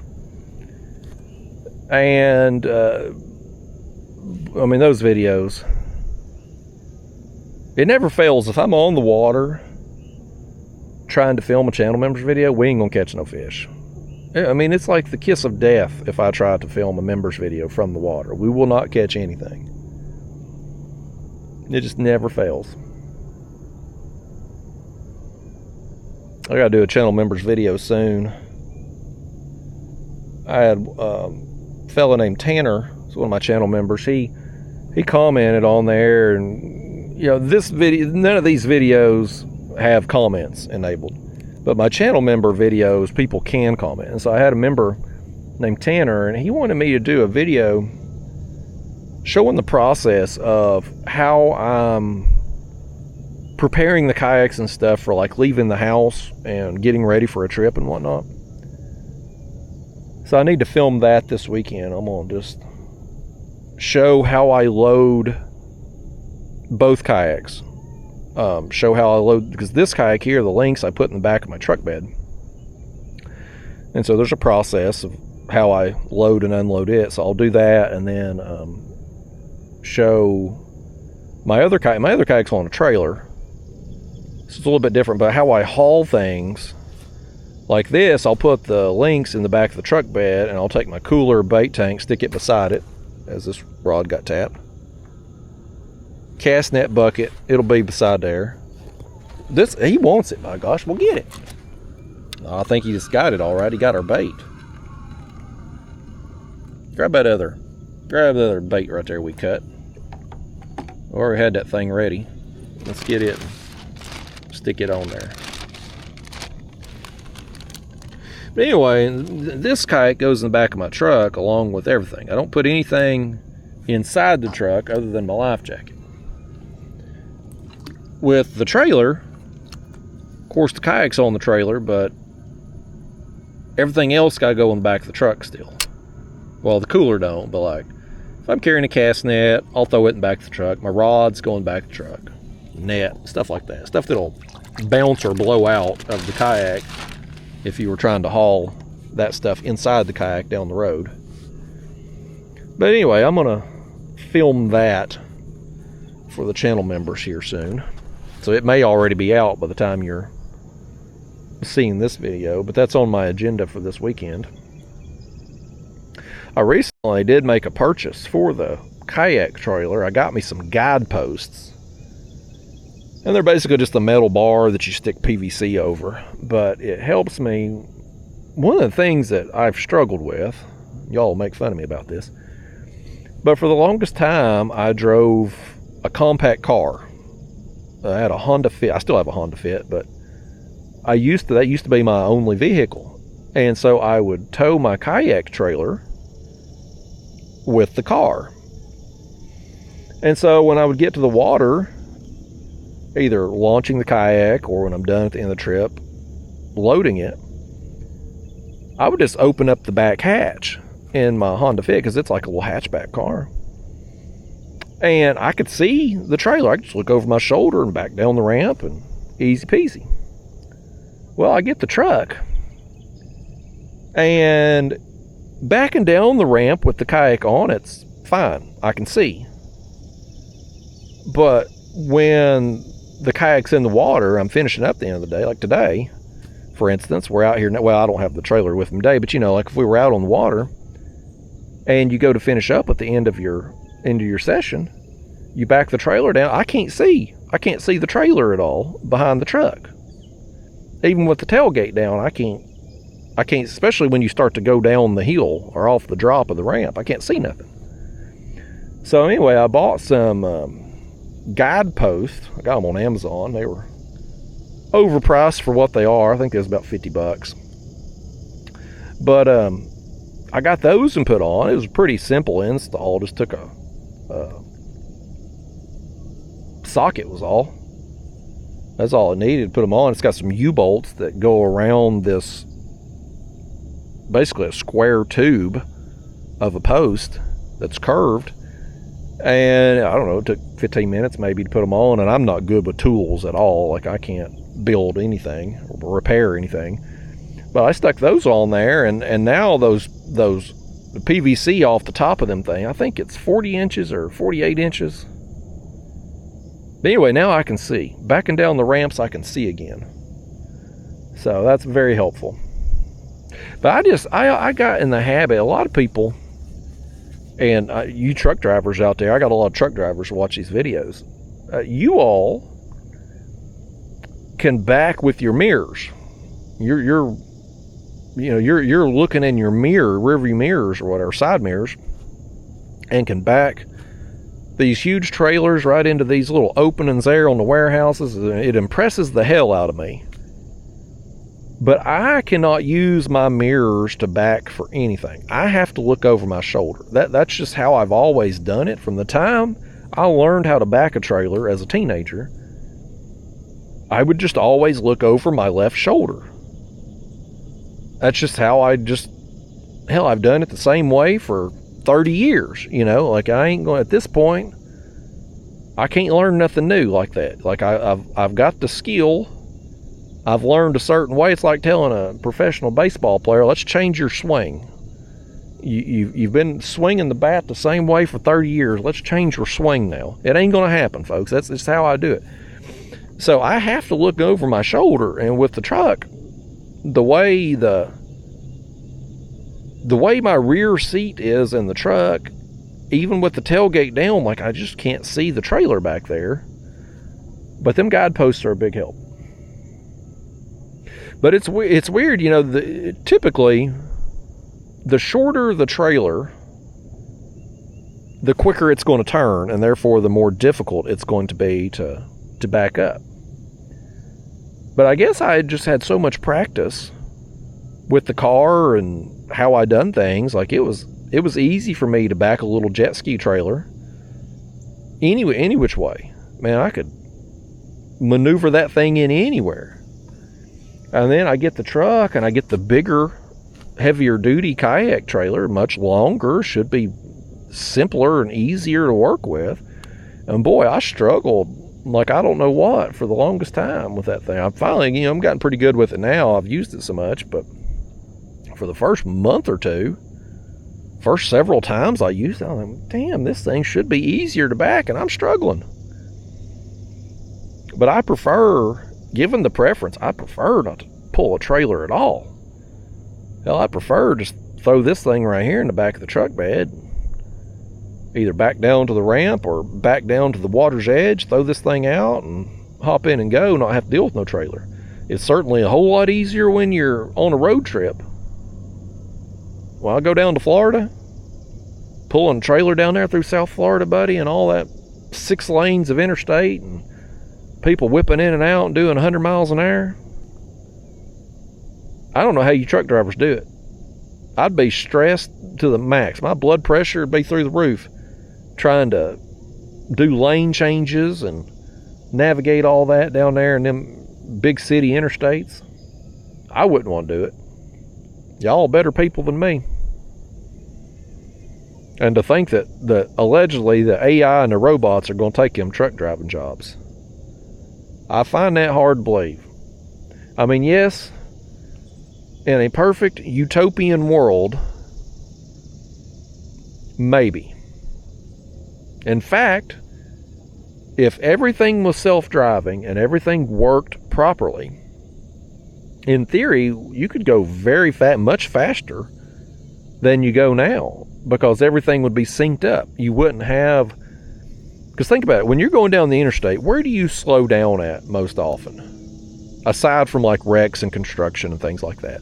But just natural slowdowns on the interstate. Where does it happen? It's always on the on-ramps, right? people getting on the on-ramp at 35 miles an hour, meeting traffic that's going 70 plus. People have to start getting over, and everybody slows down, and everything slows down around them on-ramps. Well, if everything was self-driving and working properly, then the car on the on-ramp would, first off, you wouldn't have some human that felt the need to go 30 getting on the interstate. The car would speed as it should, but everything would just merge properly. That's in a perfect utopian world. In the real world where I live, shit malfunctions. Things get hacked.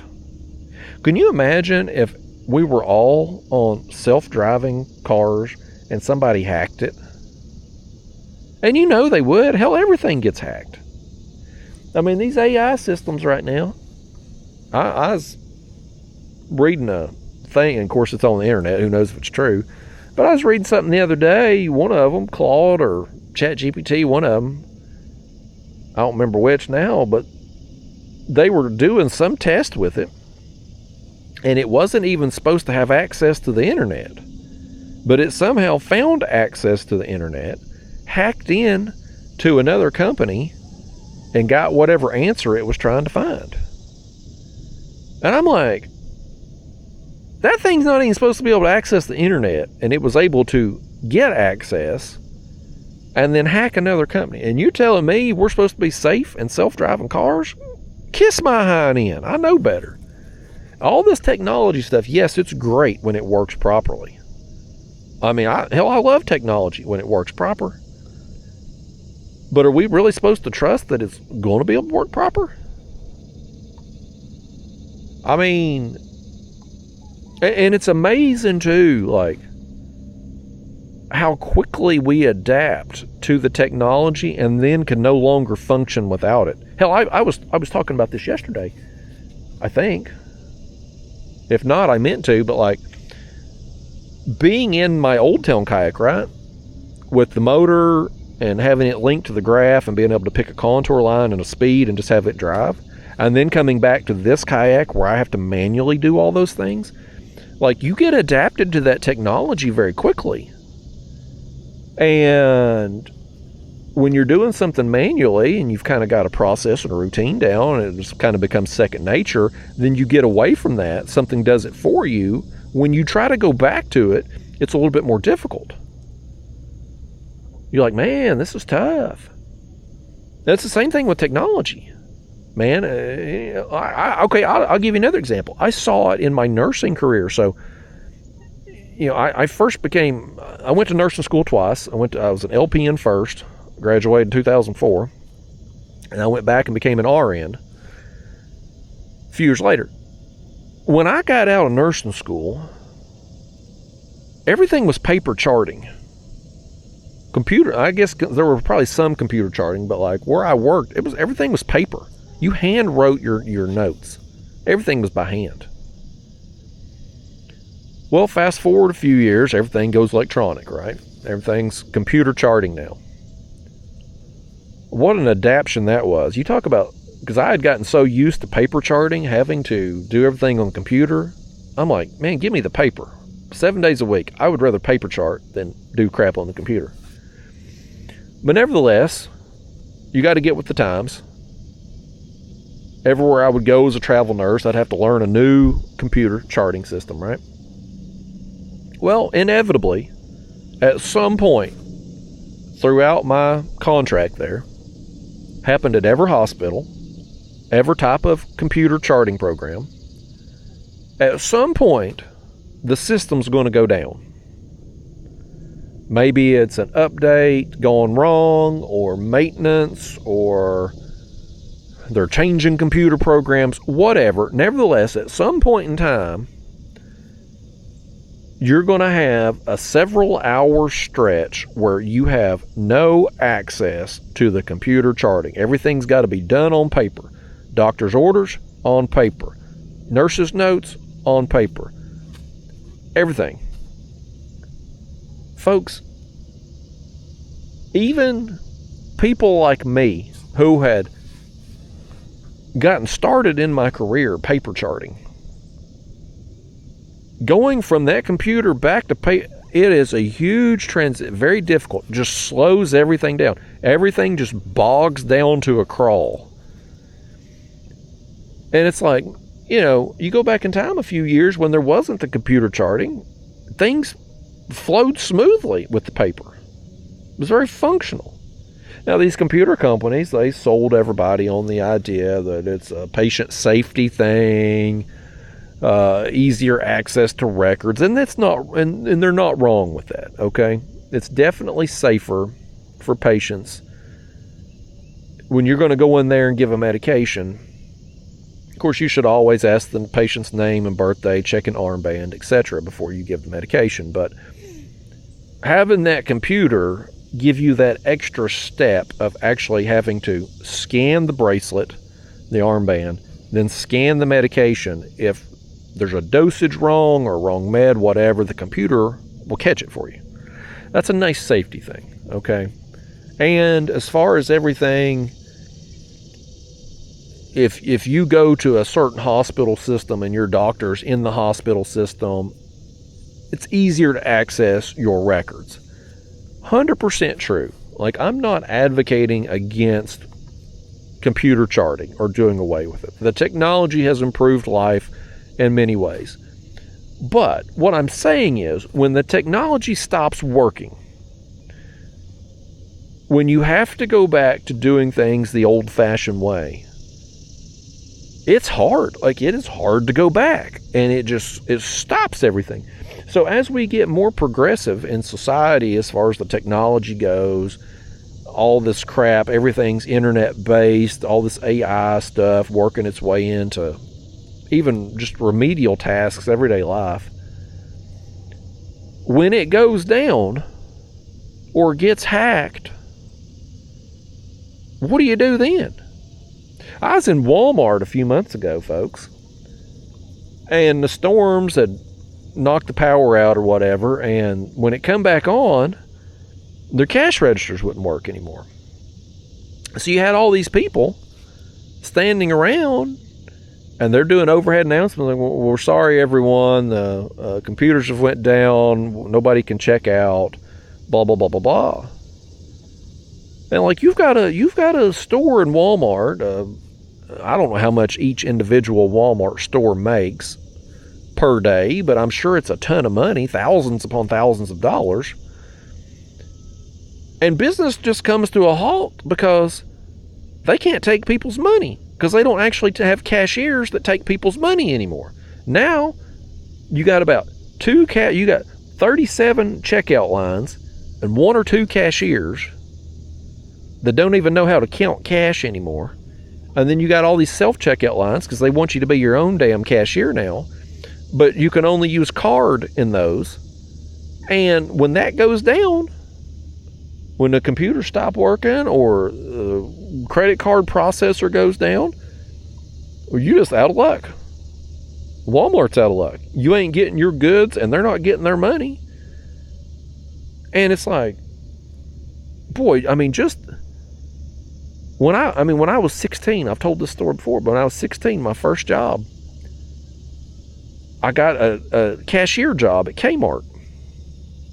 And this would have been back in, I was 16, so this would have been 1998. I'm telling my age here a little bit, folks. But in 1998, working as a cashier at the Kmart, you would scan items and it would give you a total on the screen. And most people back in 1998 was using cash or check. And you would count the money back to them, whatever the change was due. Occasionally, once in a while, somebody would come in with a credit card.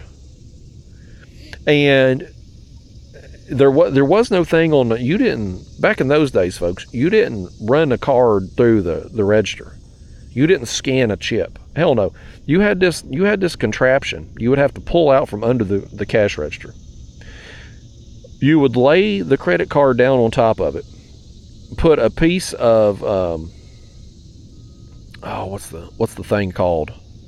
This is called a fish over here we're about to catch on the left rod. You interrupting the story, fish. I'm talking about Kmart, damn it. Let's reel him in anyway, though. Danged old fish. I was mid-story trying to figure out what them credit card things are called. You kids listening to this ain't gonna have a clue what the hell I'm talking about. Oh no, this one got another line too. He swam right over there. He ate the live bait and got right in that other line. Here, let's net him quick before he has a chance to spin around every which way and tangle us up more. Why'd you do that, fish? You could have went any direction you wanted and you went right for that other line. He flung water in my mouth too when he was netting him. Nasty old water. Probably give me some kind of diarrhea later, fish. Dadgummit. Alright, let's see what we got here. See how he's tangled us up. Get that hook out the net first. Don't let me forget to, I get sidetracked. Don't let me forget to tell you about Kmart, damn it. Y'all are just dying to hear this, I know. Okay, this tangle here ain't gonna be too bad. He did wrap us around a few times, but we got it. Get the net out the way, get this. Okay, there we go. All right, let's see if we got another live bait left. Anything still alive? Yep, we do. And get hold of him. One alive in the tank here for sure. Go ahead and grab him. I know I said I was going to use the ones in the net down there, but this one here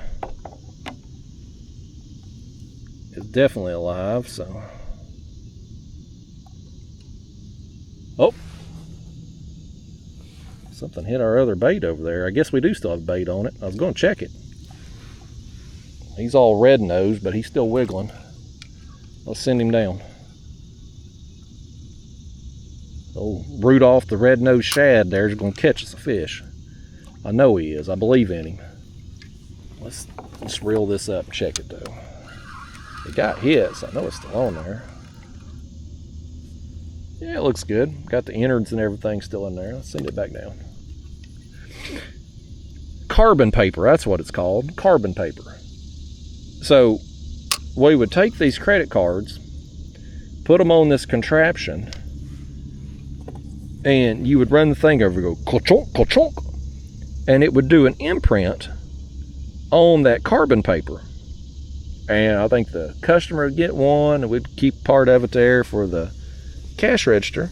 But that's how credit cards were charged back then. But I mean, as a 16-year-old cashier at the Kmart, man, we didn't have very many credit card transactions. Everybody back then was cash or check. So there was no computer systems. What I'm getting at, if there was a power outage, it didn't matter. I mean, it did. Once the power come back on, we was back in business. There was no internet. There was internet in 1998, but you know what I mean. Like the cash registers wasn't linked to no internet. Like you could function in society without all this stuff. Now we are so dependent upon technology that when it stops working, the world shuts down. So imagine if we got hacked, or maybe we don't get hacked. I don't know. Maybe just, I don't really know. I don't even really understand how the internet works, honestly. I can get on the internet. I know how to open up Internet Explorer on my phone, type in what website I want to go to, or type something in a search. I know how to do that. But as far as, like, if you wanted me to explain to you, Justin, how does the internet actually work? I couldn't tell you. I don't have a clue. But I know it's important in everyday life now. We are all dependent upon it in some way or another. And all of these businesses even like Walmart, that's been around for a long time, long before the internet, they can't function. They completely shut down. You can't check out and buy your goods or groceries if the internet's not working? So what if, imagine if something happened and we lost internet for days. I mean, hell, the last time the cell phones went out, I got AT&T, and I have AT&T because it's the only phone service that'll come in at my parents' house. Everybody that's got Verizon has to park at the end of my parents' road because you stop getting service once you go down the road. It's weird. 2026, allegedly 5G capability everywhere. You can't get cell phone service down my parents' road. It's insane. But you can with AT&T for some reason. But it's been 2 or 3 years ago now, I guess, but the phones went down. Like, you couldn't make a call. And it lasted probably 10, 12 hours. I mean, it was like an all-day thing. Some of y'all might remember it. I think it's been 2 or 3 years now that happened. And, of course, you immediately start speculating, well, hell, I guess the world's coming to an end. Personally, I didn't mind not having my phone working. I don't like to be called anyway. I get annoyed with calls and texts. I like to just be left the hell alone, unless it's an emergency. Or it's the one time a day I make a call to my mama because she has to hear her baby boy's voice every day. Beyond that, I don't like talking on the phone. So it didn't bother me to have the phone go down. I don't give a crap. But the world was tore up about it. Like, it is, man, the world's coming to an end. And it's like, man, I go back to when I was a kid, a teenager. I didn't have a cell phone. I remember I got a cell phone. I was probably, I don't know, 18 years old maybe. I don't know. I like when I was 16, working at the Kmart, I didn't have a cell phone then. But I don't know, I was probably 18, 20 years old, somewhere in there, got a cell phone. And even then, man, that thing was as big as a damn brick. And you would just keep it with you for emergencies, basically. That's why my mom wanted me to have it, just for emergencies. She worries about me and stuff. But you sure as hell wasn't making calls on it, because one, you couldn't hardly hear anybody on the other end. And two, they charged you by the minute. Like, you had to buy the minutes back then. Of course, now you just make a call anywhere in the world anytime. Used to, you had to call long distance. Or you'd call collect. You had to make a long call. But back in them days, hell, they'd charge you by the minute on them cell phone plans stuff. You'd buy, so if memory serves me, you'd buy a cell phone plan that would give you so many minutes per month. Hell, it was like that with the internet too when it first came. I remember we had internet before I had cell phone. I believe I was in 8th grade when we got a computer at my house. I can't remember exactly when it was that we got dial-up internet, AOL. You've got mail. Y'all remember that? Some of you do. But you would have a little CD-ROM that you would put in your computer that would allow you, I guess, to access the AOL program, and then you'd have a phone line, like a landline, that would connect into your computer. And you would go to get on the internet, and it would go make all these sounds while it connected. And then while you were on the internet, you didn't have phone. Like, it would literally, your phone line to your house, this was back when everybody had landlines. When you were on the internet, we got a fish on this rod here. Nice pull right there. Okay, he just wants to sit there, don't he? You gonna run, fish? You just gonna sit there and let me pull on you? He said, I'll run. He said, I'm gonna try to get over here and get in this line on the left. There you go. You just keep going back that way. Go over here to the right. Stay in your lane, fish. You stay in your lane. We're up here talking about the internet today, okay? We're talking about Kmart. We get nostalgic on here and talk about how the world can't function no more. All this technology make life easier, and it just falls apart when we ain't got it.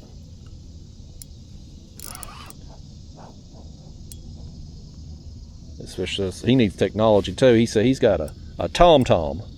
You remember them, the GPS, the first GPS units for a car? It was called TomTom. He just got him one. He got it at the pawn shop. He said he had to trade 3 Shad for that TomTom GPS unit.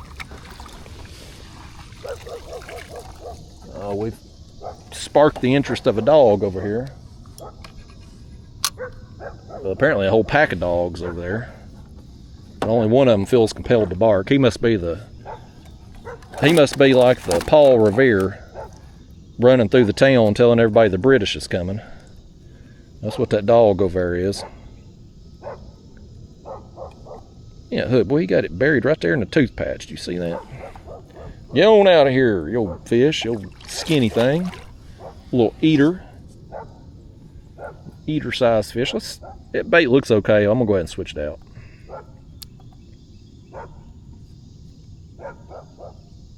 Pull that line back through. Good, there we go. All right, get your net out the way. Let's grab you another piece of cut bait here. Get one out this bag. Maybe we'll go back trying a head bait again. Here, let's take this one. Cut him in half, basically. We'll just start rotating on that rod, heads and chunks. Keep the live bait on the other one. We'll see next live bait. We still got that drum, but as far as the shad goes, I don't know if we'll have any more live shad or not.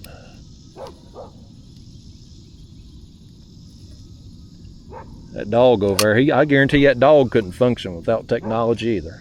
He's probably got an electronic water bowl in his house there. I mean, they've put technology in literally everything.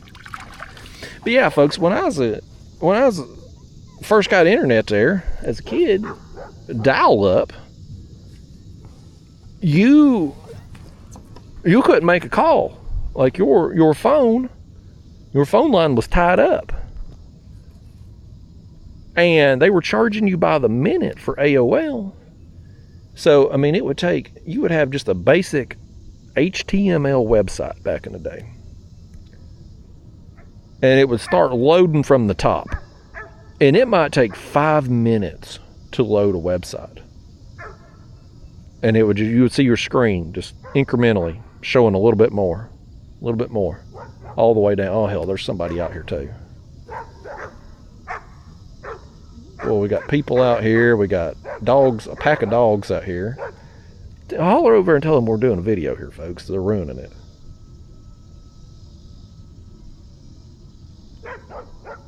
I guess we just out here walking around the yard at 7 o'clock in the morning. I've done that at my house too. I like getting out first thing and putting my feet in the grass.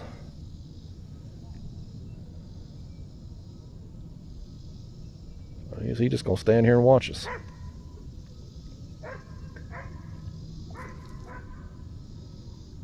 That's what you need to do every day, folks. Get out there in your yard, put your feet in the grass, put your phone down, put your internet down.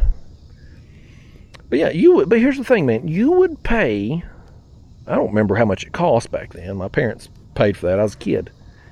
8th grade, 9th grade, something like that. We got internet.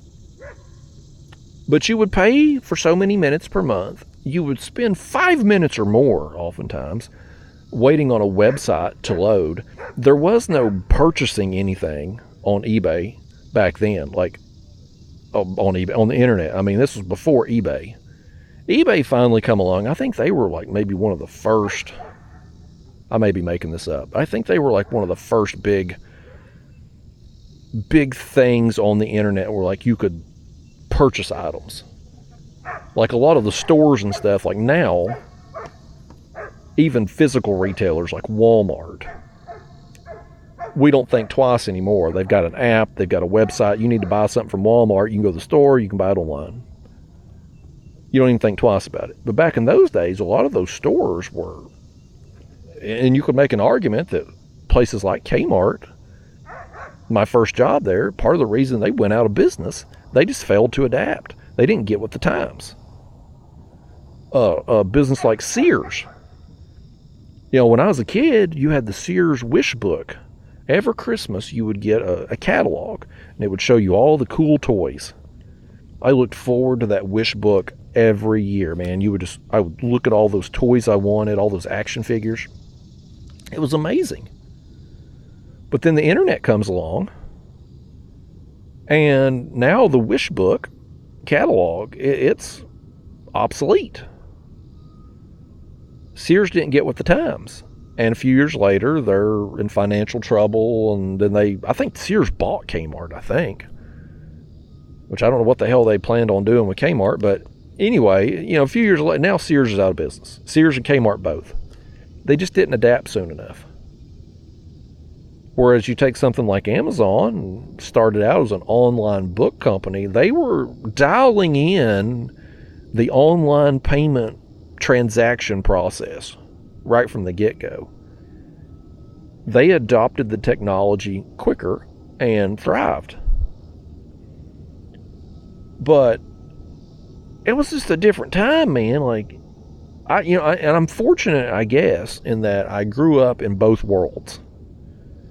I've seen what it was like before cell phones, before internet, before computer charting in my nursing career.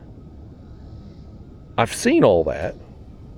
And of course now I'm living in the life that we are here now with smart refrigerators and smart stoves and these dogs over here that's probably got a self-watering water bowl or something, like I've seen both worlds. And listen, I'm not advocating going back to a day of no cell phones and landlines and no internet and all that. I don't miss the Encyclopedia Britannica at all. Like if I want to learn something, like yesterday, I'm sitting in my house, right? And this blue jay flies up to the bird feeder I've got sitting in front of my living room window. And he's bald-headed, just like me. And I'm like, oh, that blue jay looks just like me. Has he got hair loss too? And I research that. I get on ChatGPT and I'm like, what would make a blue jay go bald? Well, apparently it's a thing that happens every year. They molt. They lose their feathers. End of summer. I think it said July through September they will molt and lose some of their feathers and sometimes go completely bald on top of their head. Like, oh, well, that's interesting, But I had access to that information in seconds. I saw the blue jay. I pick up my phone. However long it took me to type that into ChatGPT, I've got my answer. In the old days, I wouldn't have even been able to figure that out. Yeah, I could have went to the Encyclopedia Britannica and there would probably be a paragraph there about blue jays or something.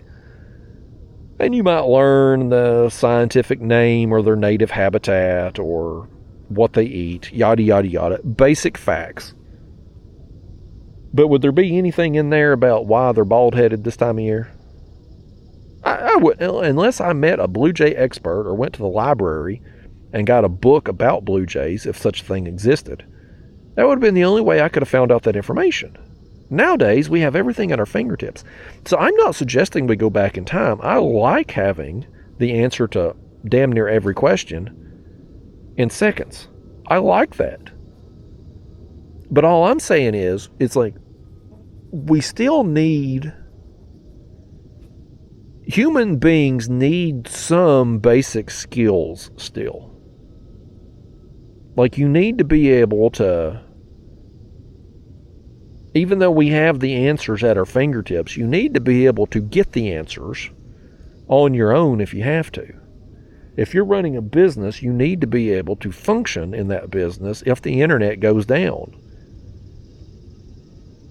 Like, imagine if, just God forbid, the internet went down for 6 months. What would happen to Walmart? Would they just go out of business?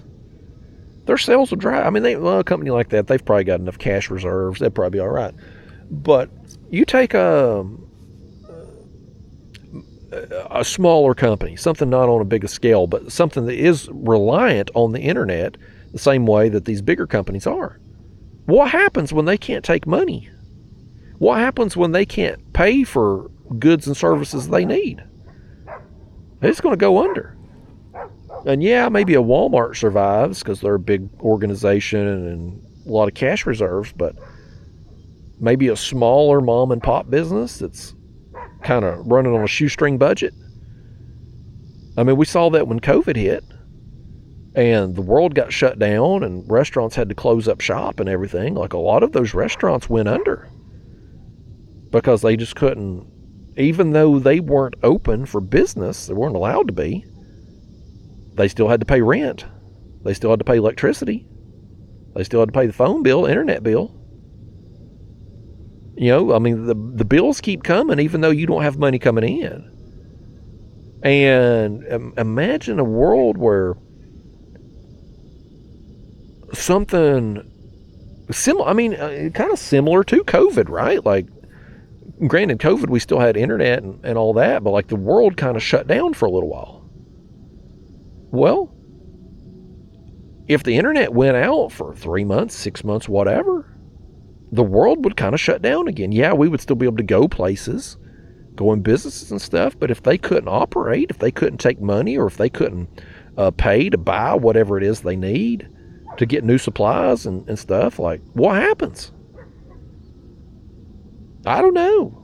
I legitimately don't know. Well, we got to raise these baits up. We're 21 feet. We're going to be getting snagged here, folks. I'm talking doomsday stuff here, and we ain't paying attention to our depth.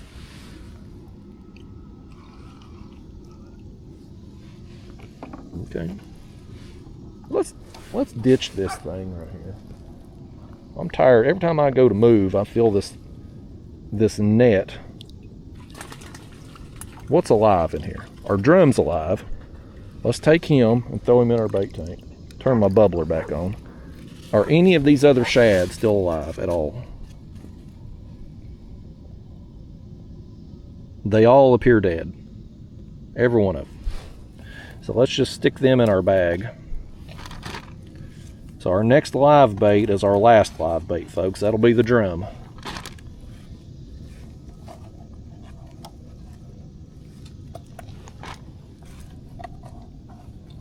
Okay. All right. Well, let's undo this from the... I had it just lapped around my rod holder there. Let me see if I can wash the scales out too. This thing will go back in my shed for another year or so, y'all. And then I'll forget what a piece of crap it was that it don't work. And then we'll pull it out again next year probably. But now we're going to be able to turn and maneuver way more easily.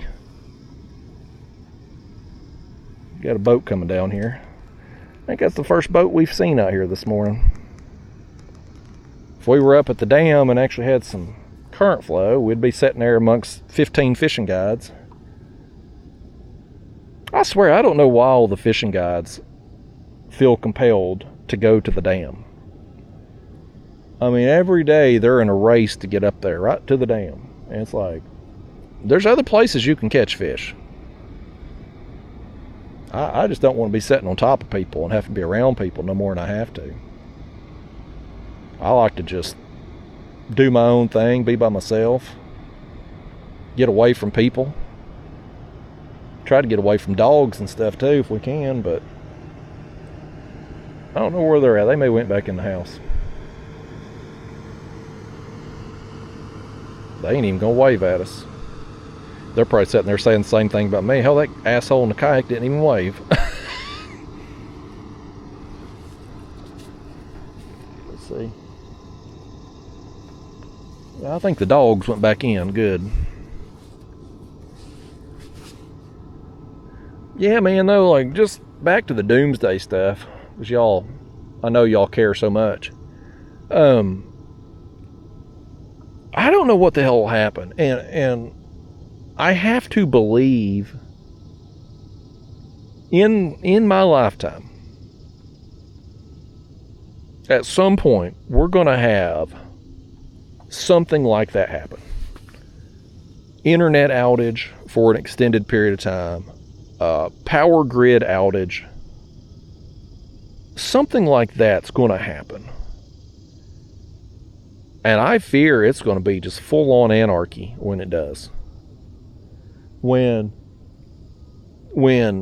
grocery stores can't get food, and these grocery stores apparently only have like a few days food supply. And you know that's the first thing that's going to be hit. Banks and grocery stores, there's going to be a run on them. And when those two things when the banks close their doors and won't give you your money, and the grocery stores run out of food, all hell is going to break loose. And it's going to be every man for himself. And God forbid that lasts a month, 2 months, 3. And the more dependent we get on technology, the more likely it is to happen. And then you throw in the fact, I mean, imagine a day in the future where we're all in self-driving cars. It sounds great in utopia. I would love to have a chauffeur everywhere I go. I mean, right now, if me and my wife go out, she drives. She drives everywhere we go together. Because she gets real motion sick if she's a passenger in a car. She can drive. She's not the least bit affected. But if she's riding in a car as a passenger, she wants to puke. And it ain't just my driving that's that bad. It's anybody she rides with. It ain't just me. But like, that's how my wife is. So I appreciate the fact she gets motion sick because I like being chauffeured around. I like her driving me everywhere. And if we had self-driving cars, it would all kind of be the same deal, right? Like we would all have our own private chauffeur. In theory, traffic would flow.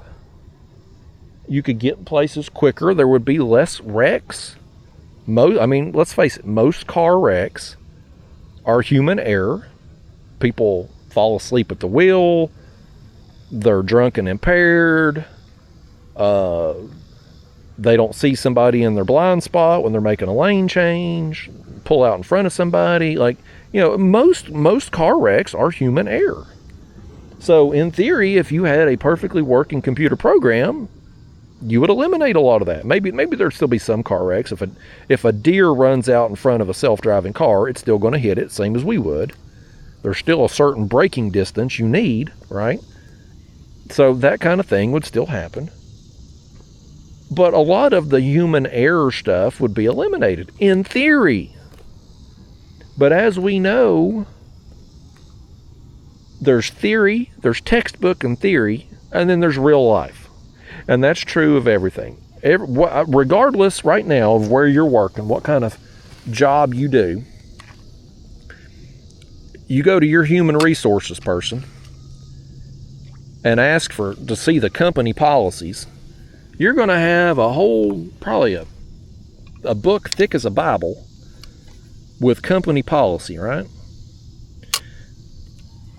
And if everything went well at your workplace and you were adequately staffed and had the supplies that you needed and things arrived on time, maybe you could follow those policies to a T.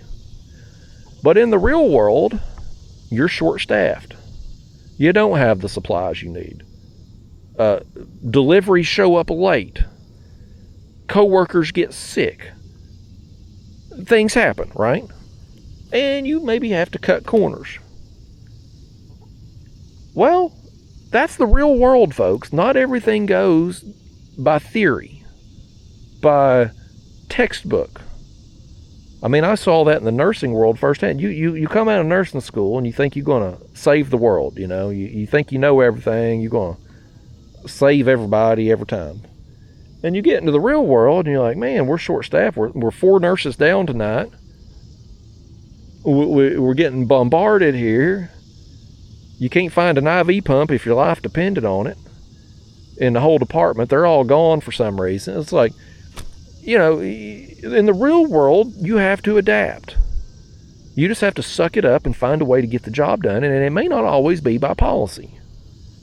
That's the real world. Well, you throw in these situations where technology's running everything, and you get into the real world situation where maybe things don't work as they should. or there's some computer program goes down or needs an update or whatever. And imagine if we're all dependent on self-driving cars and you got knocked out for a day or two.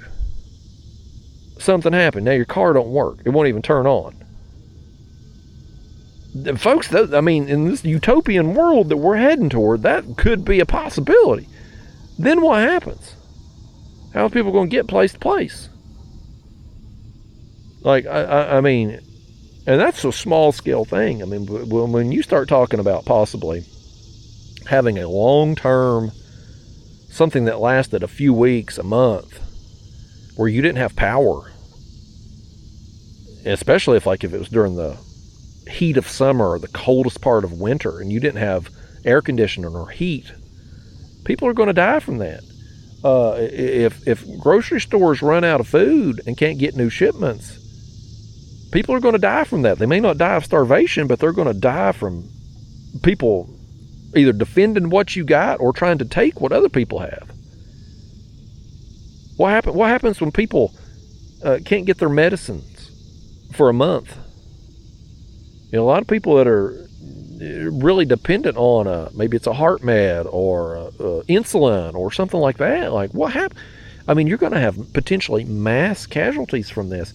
And it's all because we're so damn dependent on technology. It's like the thing that has made our life so much better in so many ways can also potentially be what ends up being our downfall when it's said and done. So, and this is a piss poor example, but you know, I'll use it again. It's something as simple and basic as kayak fishing. We're out here today in this Hobie Lynx, minimal setup, right? But it honestly, it feels different being back in this thing after having fished in the old town the last few weeks with the motor and graph being able to communicate and do everything for me other than reel in the fish. Now I have to be the transportation. I have to move us. I have to manually keep us where we need to be on this. Like, it's doable. I can catch a bunch of fish doing this. Maybe not right now at this moment, as the sun's higher in the sky. We're definitely, our bite has seemed to taper a little bit here. But you get what I mean? Like, I can do this. You could come out and do the type of fishing we're doing now and have success with it. But once you have gone the technology route and made everything easier, and then you try coming back to this, it's a little bit of an adapting period. You gotta relearn it, and it leaves you quickly. And that's a minor example. I mean, this is you know, maybe a bad example, if you will. The nursing example is probably better. It's like the job of nursing is the same whether the computers work or they don't. I'm gonna take care of patients the same way. What changes is how you chart things, right? But it's amazing. The world functioned just fine with paper charting. Then we all go computers go down, and now you can't do your job anymore. Like, things just come to a standstill. And it's like, no, the job's still the same. But what changed was our dependency on computers. And imagine this. I mean, we're really going down the rabbit hole here. Get your tinfoil hat on, folks. Imagine when the day comes when we all have that computer chip in us. Now, granted, I know there's a lot of yous out there right now that think we've already got a computer chip in us. There are legitimately people in the world right now that think that we've all been injected with computer chips and our minds are being controlled. The people who think that, their minds probably do need to be controlled by somebody other than them, because they've lost their damn minds. They've gone crazy. But the day is coming when we're probably going to have at least an option to be implanted with some chip that's going to improve our lives. I've seen the podcast with the Neuralink patients where Elon's company, their Neuralink, has put that chip inside people's brains to try to help them function. People that have, that first guy I saw, he was paralyzed. But the chip helped him, it basically read his mind. And he was able to do stuff on the computer screen with his mind. Like, the day's going to come, probably in my lifetime, where we're going to be able to improve our physical bodies with computer technology.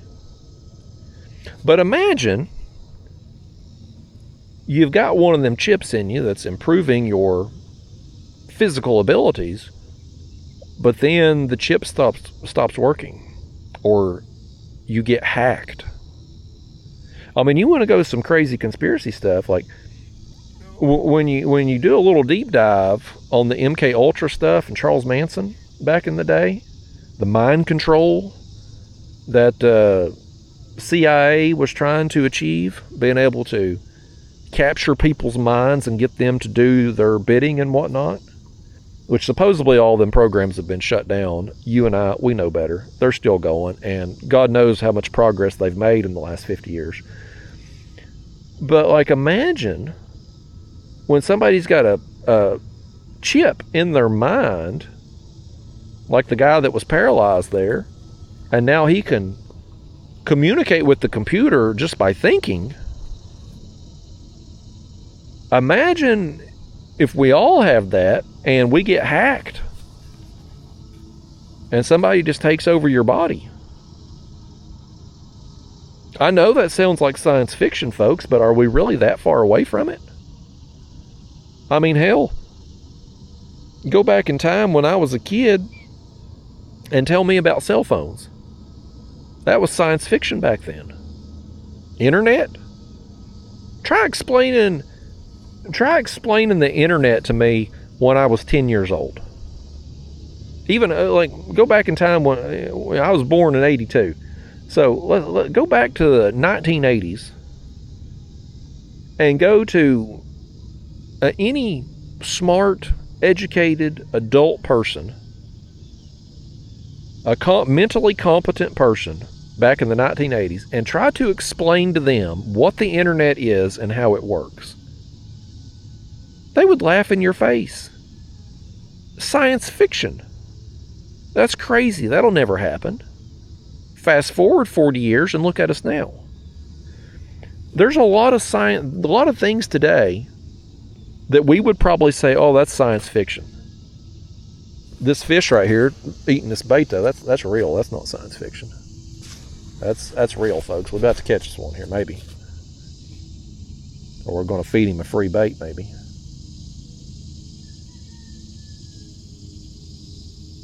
Well, I guess he thought better of it. Let's switch that out. We had that head bait on. Let's put another body section. I feel like the body section is getting a little bit more attention down through here. I want to reel up our live shad over here too and see what he's looking like, if he's still wiggling at all. If he ain't, we're going to switch him out. We probably need to switch him out for that drum anyway.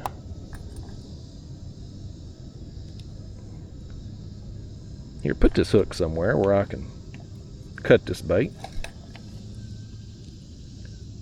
It's going to take a body section. That shad there wasn't very big, but it's the one I grabbed, so we're rolling with it.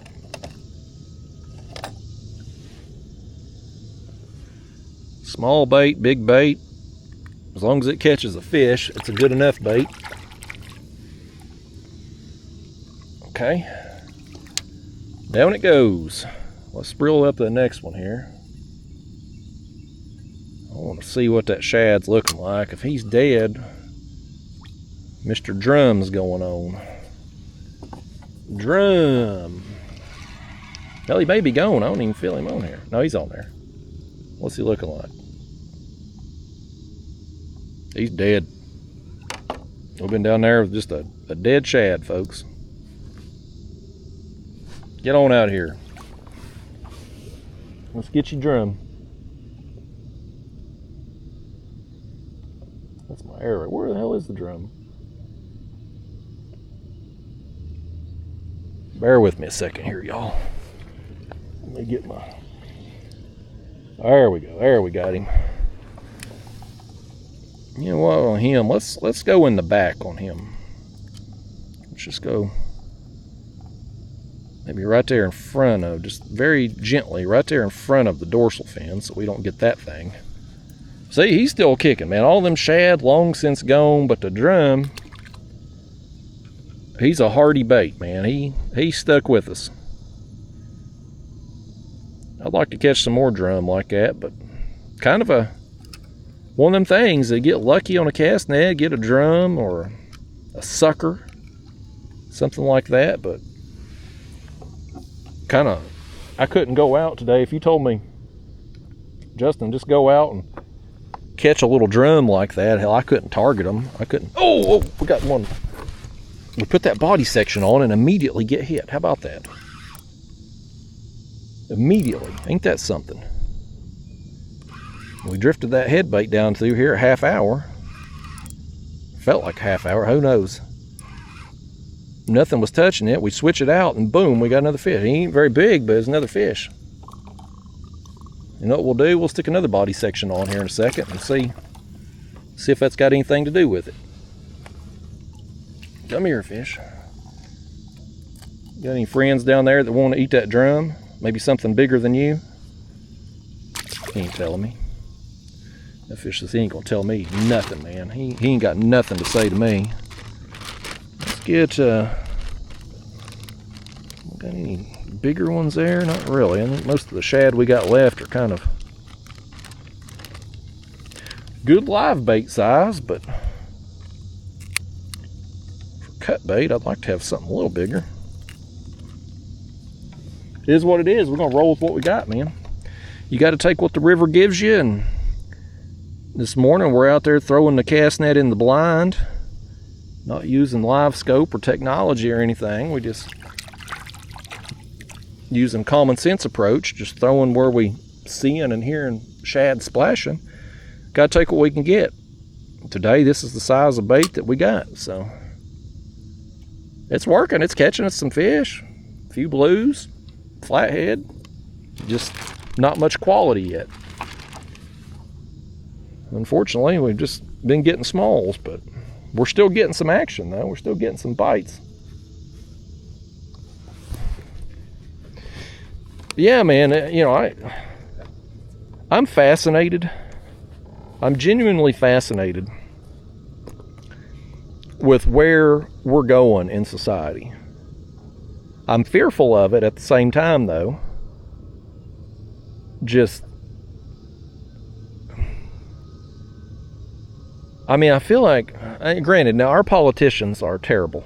The American government's awful. It's run the country into the ground. I don't care what side of the aisle you're on. You can be blue, you can be red, Republican, Democrat.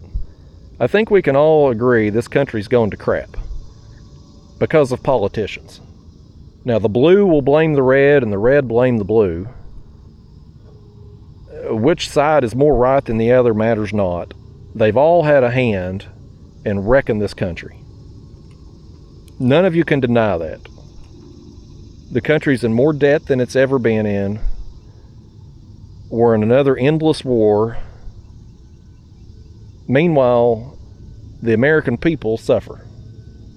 You got American people right now that can't get or can't afford good health care.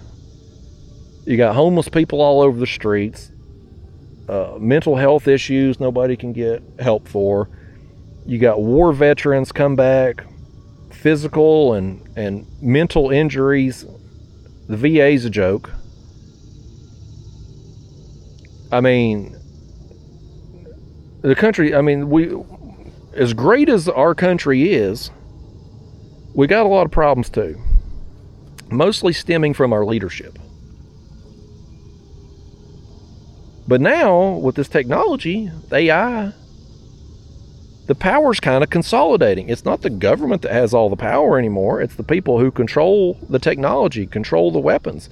They're the real leaders. Because, I mean, hell, they've got so much money, they're the ones getting whatever politician they want elected anyway. So they're kind of They're kind of the Geppetto pulling on Pinocchio behind the scenes, right? Who are these people? And what are their intentions? Do they give a damn about us, the common man? Probably not. I mean, they couldn't relate to, I mean, most of these guys that are running these technology companies are nerds. They were kind of weird people to begin with. So chances are, when they were growing up, they probably got picked on by everybody. They got made fun of and bullied. Now they're adults with a lot of money and a lot of power. Those same people that bullied them now are going to be dependent upon them. You think they're going to show them compassion and mercy? You would hope. You would hope somebody that's got that kind of money and power would be compassionate for the people that's beneath them, that's dependent upon them. But human nature, folks, we all know that's not reality. Most people are spiteful and vindictive, whether they choose to admit it or not. I am. I'll be straight up honest with you. Somebody pisses me off, I'm happy to see them fall on their face. I'm happy about it. I'll wish all kinds of bad stuff on people that cross me. I own it. Most people feel the same way, but I'll at least admit it publicly. I have to believe most of these CEOs, these tech companies, probably the same damn way. They were picked on and bullied their whole life, and now all of a sudden they got money and power, and we're supposed to believe they're just going to show pity on us, little people? Show us compassion? I doubt it. So I don't know how you fix that. I don't know how you fix it, but we're heading toward a world where those people are going to have all the power. They're going to be the decision makers, and we're going to be at their mercy. What does that world look like? I don't know. And I don't know how you get out of it at this point either. I mean, you just look at how we are in America right now. Just look at it from a broader view. Take a step back and think about things like, what do we do in America? Like, what is it that we're good at? What do we make? Not much. Really, not much. We don't make anything. Used to America, man, there was all kinds of manufacturing jobs.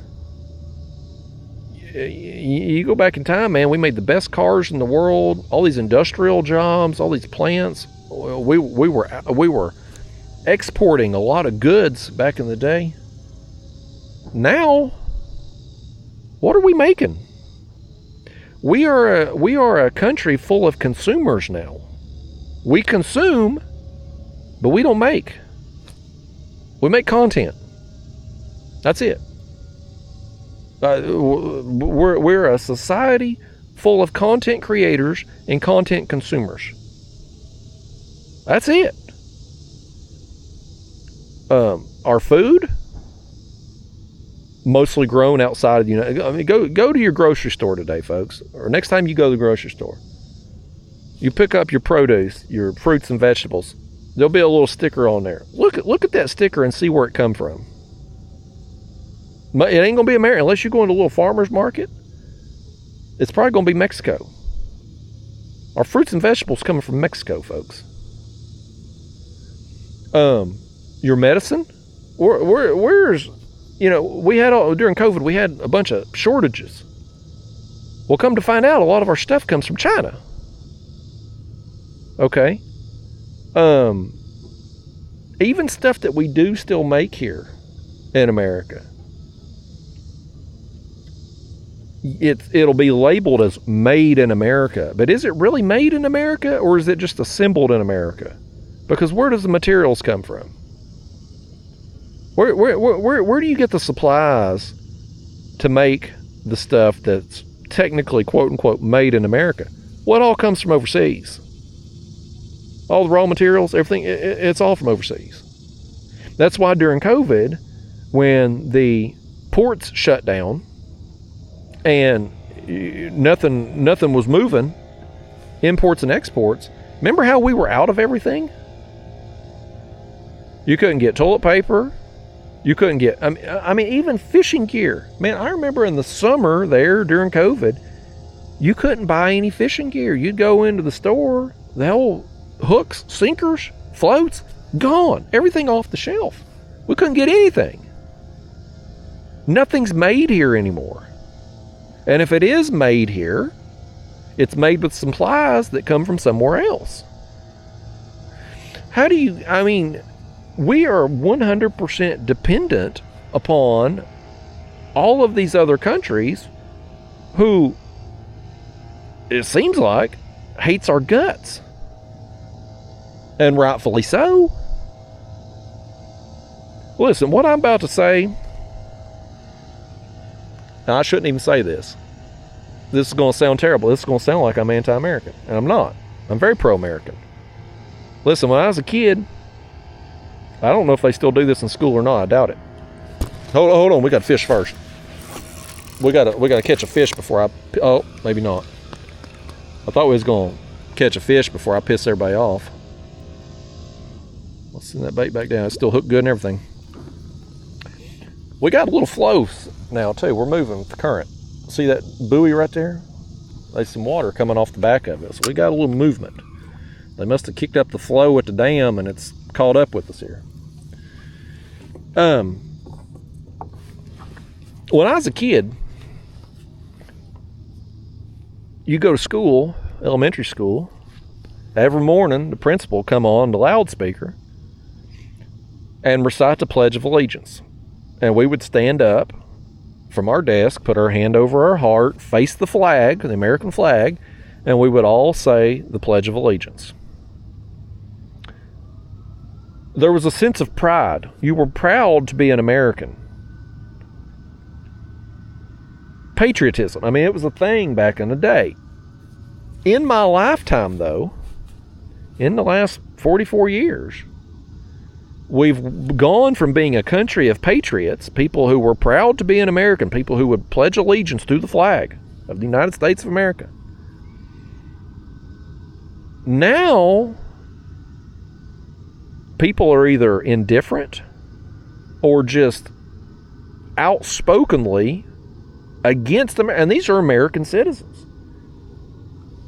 But they feel like they're not cared about. And again, I'm about to sound really anti-American, and I'm not.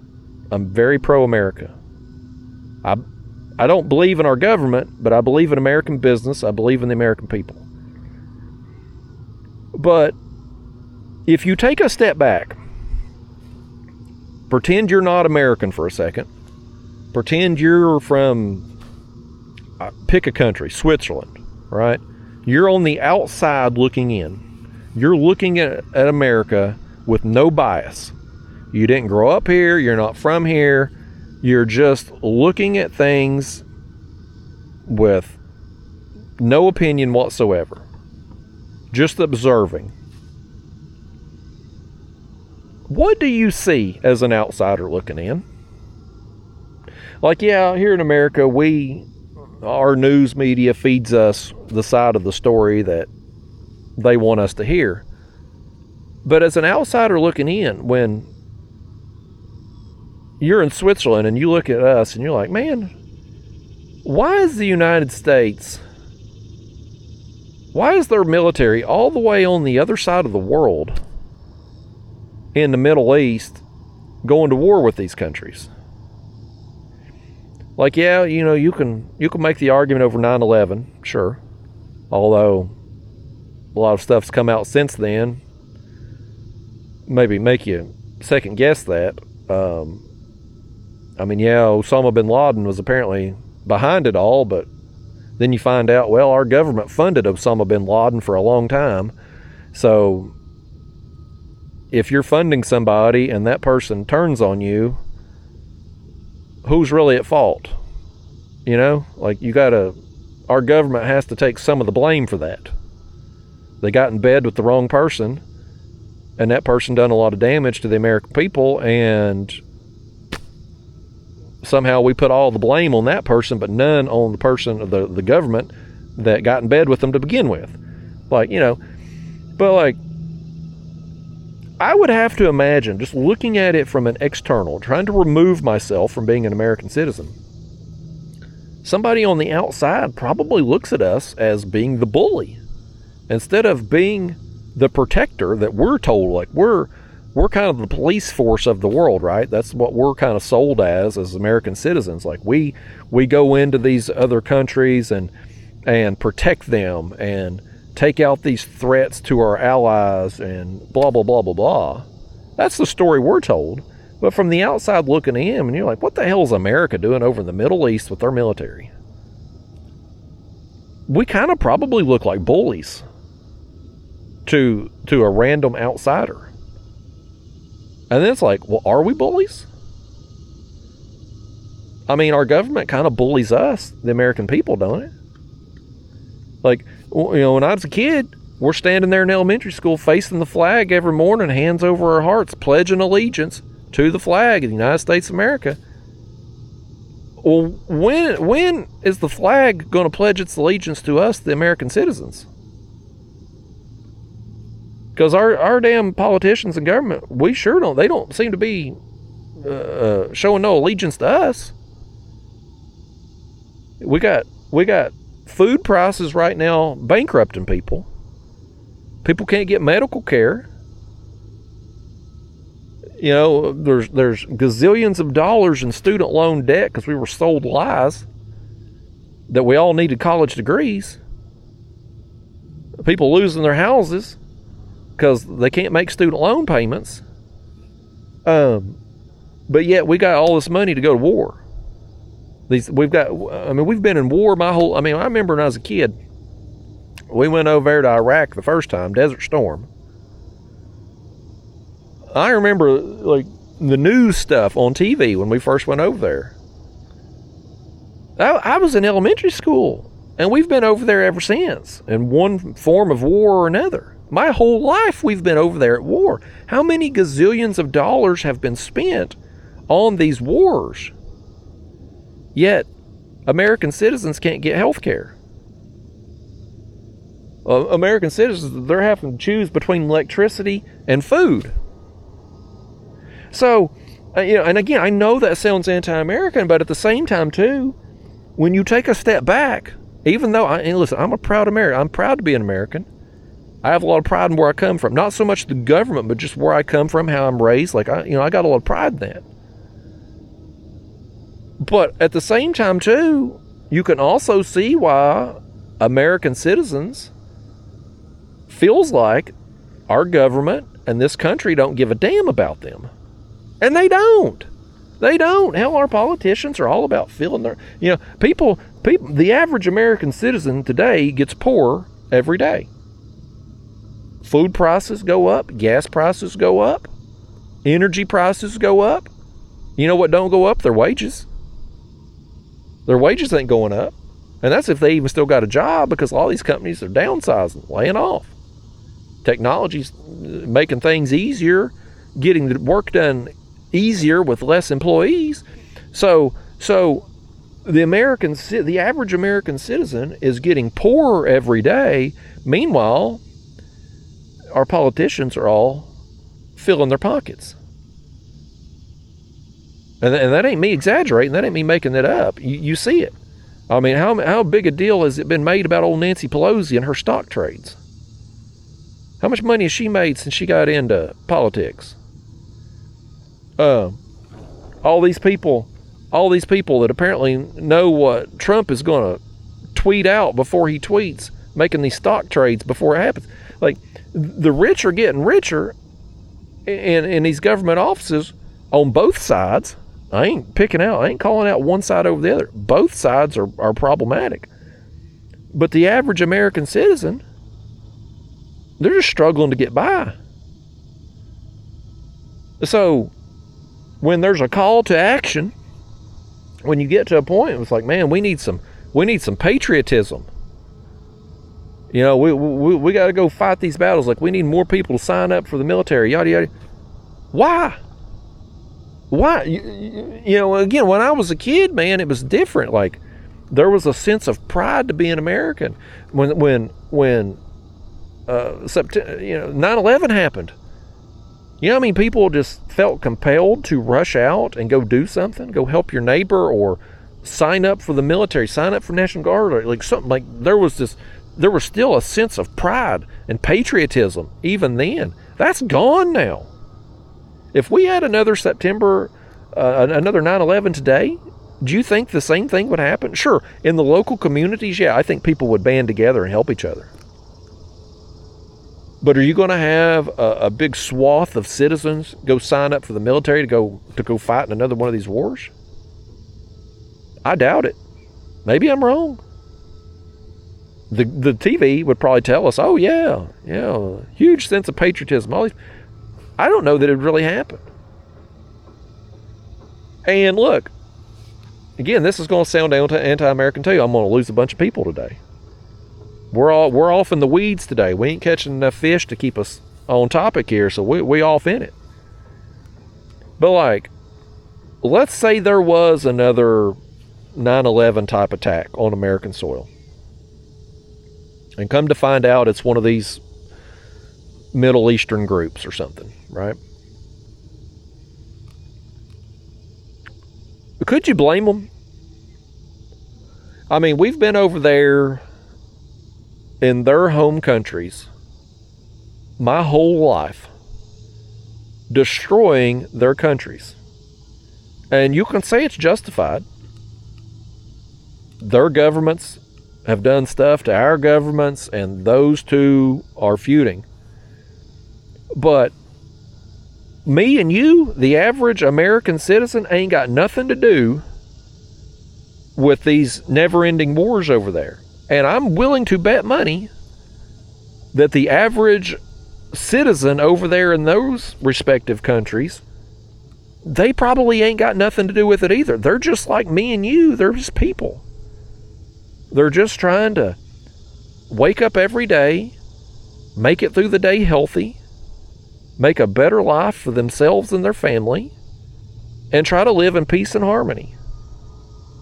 I would be willing to bet that the majority of the people in those countries, that is their goal. Just be left the hell alone and live a good life.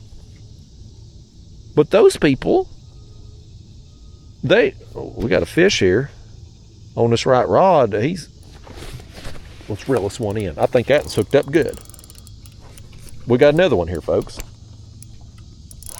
We've been just, as we've made our way down, as the sun's gotten higher, our bite seems to fizzle out. But you know what? Well, you get a fish here, you get a fish there, you grind it out, and then by the end of the trip, if I ain't run you off with all this American talk crap here, we're going to have caught several fish today. Yeah, that's another eater right here. No, nothing of great quality yet. We just struggled on the size today, but it's good to know that this depth is paying off. This, something about, man, 20 to 25 feet deep right now, it just keeps paying off. No matter where we're at on the river, this depth is working. Tell one of your friends to eat that drum there, fish. He's our last live bait. I want to get him eat. I want to get that thing. That drum don't want to get eat. He's hoping he can survive another hour or so that I might let him go, and I probably will. I'm filming this on a Friday, so I'm going to take the weekend off, let the pleasure boaters have it. Take Daphne the dog on an adventure tomorrow morning before it gets too miserable hot. That's kind of her opportunity to get out at a comfortable time. It's hard on a dog at this hot temperatures too. Hard on everybody. Let's get this other body section back down here, and I'm going to continue to piss off people talking about my rant here.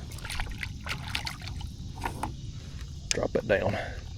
But yeah, like, you know, you look at us Americans, right?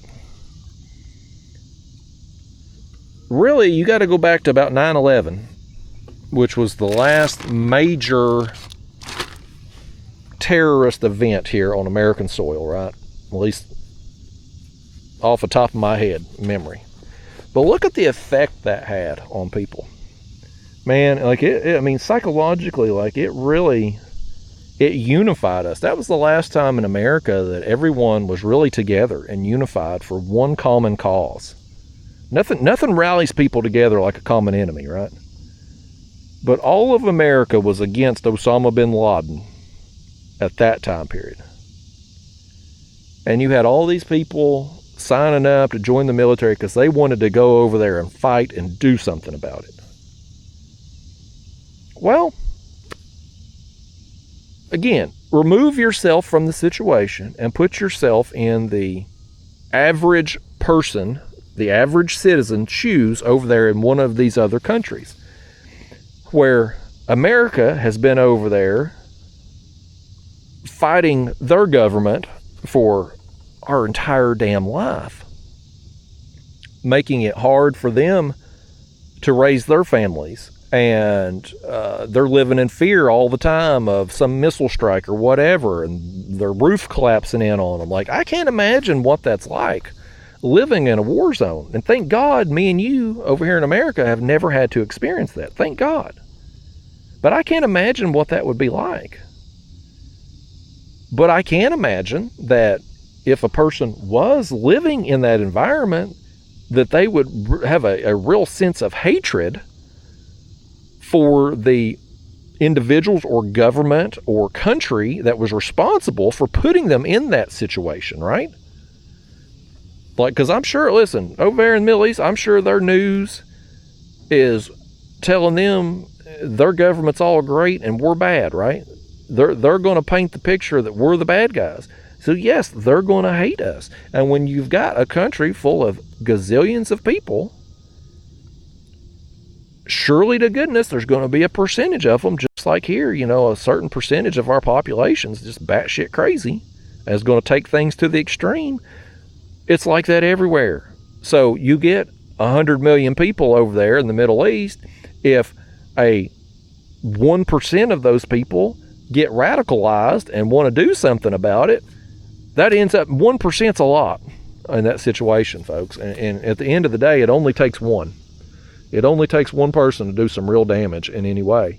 So, like, I can see why these people would hate us and want to get some retribution for what they've gone through. I can totally see it. And how do you fix that, man? I don't know. I don't know that you can. Because it's just, we're in a cycle. We can't not, whether it's justified or not, we can't get out of these situations. And it's just gonna keep happening. A back and forth. They attack us, we attack them, boom, boom, boom. And it's just, you know who suffers? Well, I mean, the soldiers that are fighting the wars, they suffer the most, certainly. The families of the soldiers who are losing their loved ones, they are also suffering the most. But you know who else is suffering? The common everyday citizen. Because the United States government is spending all of our money and money we don't have to fund these operations. These other countries doing the same thing, and it's the citizens who suffer. Imagine if the trillions of dollars that have been spent on wars in the last 44 years of my lifetime, if that had been spent on American infrastructure. My God, we have a great country now, but we would have roads that didn't have potholes all in them. We would have health care. In the money that's been spent on war, we could all have free health care, free food. When a hurricane comes through and knocks down a bunch of houses, people could get money to have their houses rebuilt. When wildfires sweep through California, people could rebuild. But that ain't the case, man. That ain't the case. We ain't got no money. We're broke. We're not, and it ain't just that we're broke here in America. Everybody's broke. The American citizens are broke, and the government, who takes all our money, who's the real reason why Americans are broke. Let's get right down to it. I mean, we spend so much money in taxes. Oh, our drum's getting, or something's got our drum. Something's got our drum. Live drum got eat. That ain't him swimming like that, folks. He ain't, even on his light tackle rod, he ain't taking that rod down like that. Not that little old 6-8 inch drum. We got him eat, by gosh. We have got him eaten. Question is, what eat him? He's coming up, whatever it is. Blue cat. Not a very big one either. Not a very big one. Oh! Big enough to make a splash, though. Get me all soaking wet. Boy, he's wound. He's wound up. Let's play him out here a second. He wants to act like that. That's the best fight we've had all morning. I'll have to look at the camera here in a second and see if he got you all soaking wet like he did me.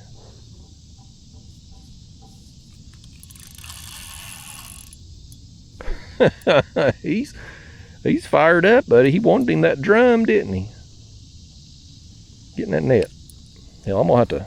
One of y'all hold the net for me here. I gotta reel up some slack. He's fired up, man. That's a good fight. No bigger than he is.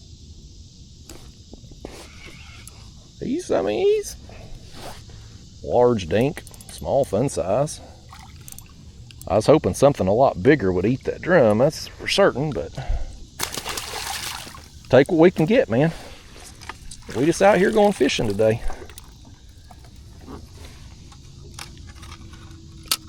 What about you, fish? You got any patriotism down there in the catfish world, or is everybody kind of fed up with getting taken advantage of down there too?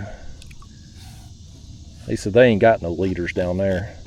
They said they just all swim around together. Nobody really knows who's leading the pack.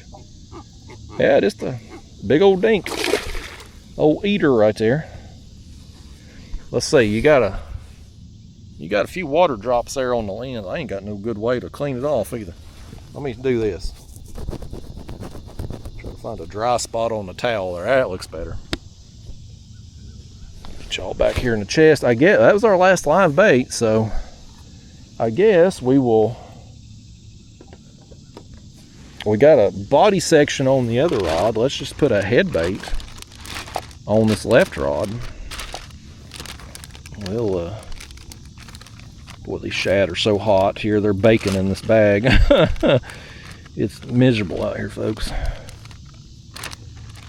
To be still so early in the day, you can just, I was hoping them clouds would block out the sun a little more, but other than just a little bit of haze, it's pretty intense with that sun. I'm gonna fish another 30 minutes to an hour probably. I'm gonna take it on out of here to the air conditioning day. I'm gonna try to bust a few more though. We're getting down here now. There's another creek that comes in right down here. I want to at least fish our way down there past it and see if there's anything around that creek mouth or between here and there. We'll see how that goes and make a decision if we want to fight the heat a little longer. I got more people to piss off today, run off from this channel. I don't discriminate. I try to piss off both sides of the government parties because I hate them both at this point. Ain't you know, I've been flexible in my life. I've always said it ain't your talking heads on the TV set, your federal government people, that's going to impact your life. It's your local politicians that have the most effect. Your mayor, your city council, your county commission. They're the ones that's going to raise your property taxes. They're going to raise your sales tax. They're going to introduce, like in my city, we got a rain tax. How stupid is that? Like, they tax us because it rains. Ridiculous, right? Like, they're the people that's going to impact your wallet the most. The president, you know, like, everybody makes a big deal about it, but really, it don't do a great deal of difference in our life. I've made money in my adult life. I've made money under Republicans and Democrats. I just try to be adaptable and flexible. Whatever I need to do, I just try to do it. I don't try to get set in my ways when it comes to making money. I try to be flexible. So I'm going to adapt and whatnot, but like at the end of the day, both sides are corrupt and crooked. I hate them both. And I'd like to think that sometime in my lifetime, maybe something will change with that. Maybe one will get their act together, or maybe there'll be some new group come along that people can get behind, but I don't think that'll happen. I think it'll just be more of the same. I think this fish right here is going to be more of the same, taking that rod down. Oh, and I think he stole our bait. Stole that bait plumb off there. Call the law. You want to call a federal employee, by God, call the law. Report a crime here today. We done been stole from.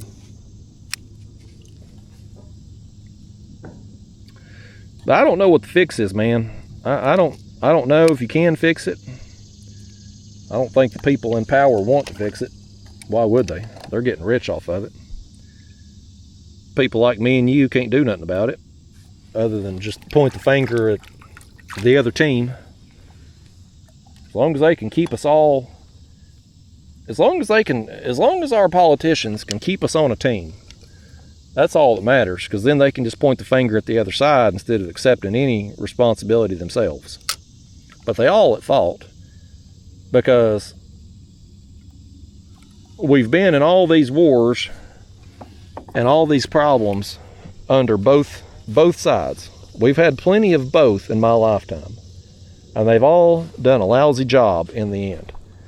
The country gets in more debt. The American citizen gets worse off year after year after year. I don't care which side's in office. It gets worse and worse and worse and worse. And eventually, we're going to have to get to a breaking point. You can only print so many American dollars and give them away to these guys. And it ain't like they're printing them and giving them to us. Hell no, they're printing more money and then taking what money we got to give away to these other countries. It's like you can only do that so long. And eventually your money ain't worth nothing. That's why Bitcoin is so fascinating to me. But it's another one of those things, like the concept of Bitcoin. In theory, again, this is more theory versus real world, but in theory, having something like Bitcoin makes a lot of sense. One kind of global currency that's not dependent upon any one singular government, decentralized from the government. Like, in theory, it sounds good. But then you think about, like, well, kind of dependent on technology. So what's to say you can't get that hacked and somebody take, and the Bitcoin people say, well, but there's a trail.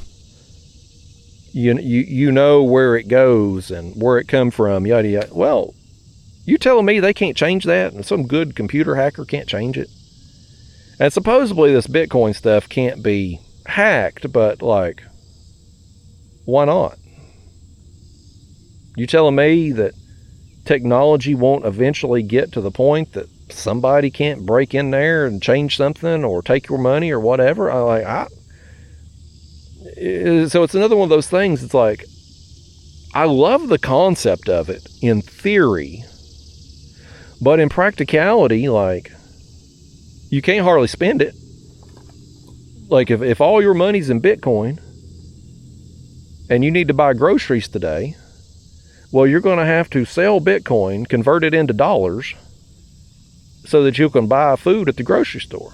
You can't just walk in. You can't go over here to Kroger's or Food City or Walmart and be like, oh, your bill is $78 today. Oh, I'd like to pay you in 0.02 Bitcoins. No. The cashier is going to look at you like you got 3 heads. And that's if you even got a cashier. You're probably going to have to ring that crap up yourself. Hell, damn, Food City ought to cut you a check for going through the self-checkout line and ringing up your own damn groceries. and taking your own cart back to the store. So, yeah, in theory, if it worked like it's supposed to, something like Bitcoin could be great, but I just can't trust it. I just have a hard time trusting it. You know, should you have a little bit of money in crypto? Probably. It's just part of being diversified. But me, I invest my money in American business. I buy S&P index fund, VTSAX, it's a Vanguard index fund. Expense very, it's like 0.04 expense, like and it tracks S&P. And for me, like, I don't know what our government's going to look like 10 years from now. I don't know what our country's going to look like 10 years from now. Currency, American dollar versus Bitcoin, whatever. I have no idea. None of us really know. I don't think any talking head on the TV set can accurately predict anything that far out. But here's what I do know. Good businessmen, good entrepreneurs, and women, I say businessmen, but I mean, business people, men and women, good entrepreneurs, good CEOs, they're going to find a way. You're always going to have business. Always. Now, if the currency ain't no good, we may have to trade. We may have to barter instead of spending dollars for products. Well, there may be some barter system or some new currency.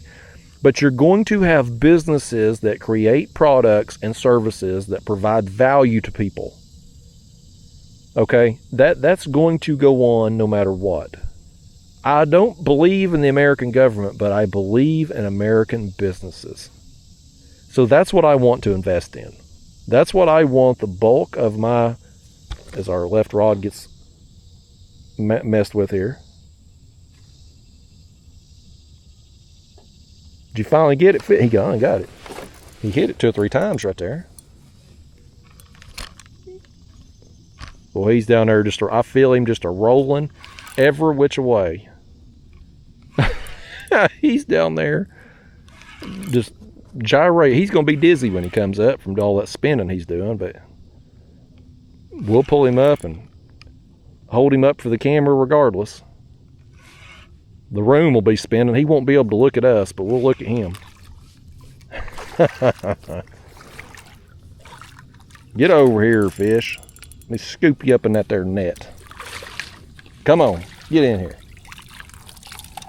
Let's get you unhooked and back down there before you catch a sunburn. I feel like my flesh is melting off right now. I've probably lost 3 pounds in sweat since we've been out here. I ain't even done nothing but reel a few of you fish in. He got it right in the tongue. Got him a tongue piercing today. Hell of a place to get hooked at there, fish. Alright. Let's get us another head. We're almost down here to this creek. Almost, not quite, but almost down there. Just gonna take another one of these 4-inch shad or so, somewhere thereabouts. Take this one. Just cut him in half, cut him in 3/4. We'll get some of the slime off our leader too. Boy, he got all that spinning and gyration he was doing down there, got slime everywhere. Alright, down it goes. I wish we had some more live baits, but we out and we ain't restocking. When we load up here, by gosh, we're going to the house. I want to at least fish down past this creek a little bit though.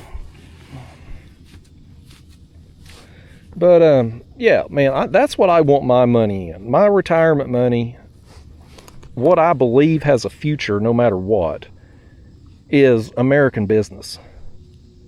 I mean, these S&P companies that are ran by smart people, they will adapt. Whatever the currency is, whatever the government regulations, the problems, smart people just adapt and overcome. And I think they will find a way, and that's what I believe in. A lot of people But if we already got this thing bit, boy, well, oh, he just let go. We just dropped it back down. He's back on it again. I was getting it spun back around here. Get closer to this ledge and got hit twice. But again, smart people adapt, and it's like, what are you going to invest your retirement in? A lot of people do real estate. I have no desire. I can't work on anything myself. As far as fixing up houses and whatnot, I don't want to deal with renters, especially in an economy where people can't pay their rent. Let's get him. Let's get his fish here. Third time he hit it. He finally got it. He wanted it bad, by gosh. He was hell-bent and determined to get it, and he finally succeeded. Congratulations, fish.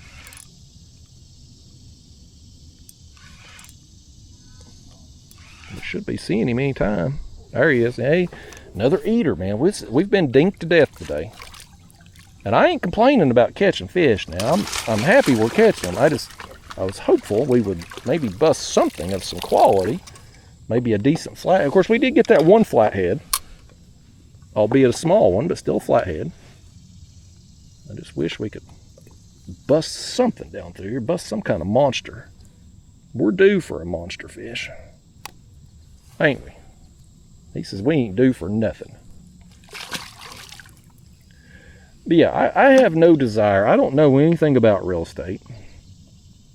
I have no desire to learn. It's not something I'm interested in or passionate about.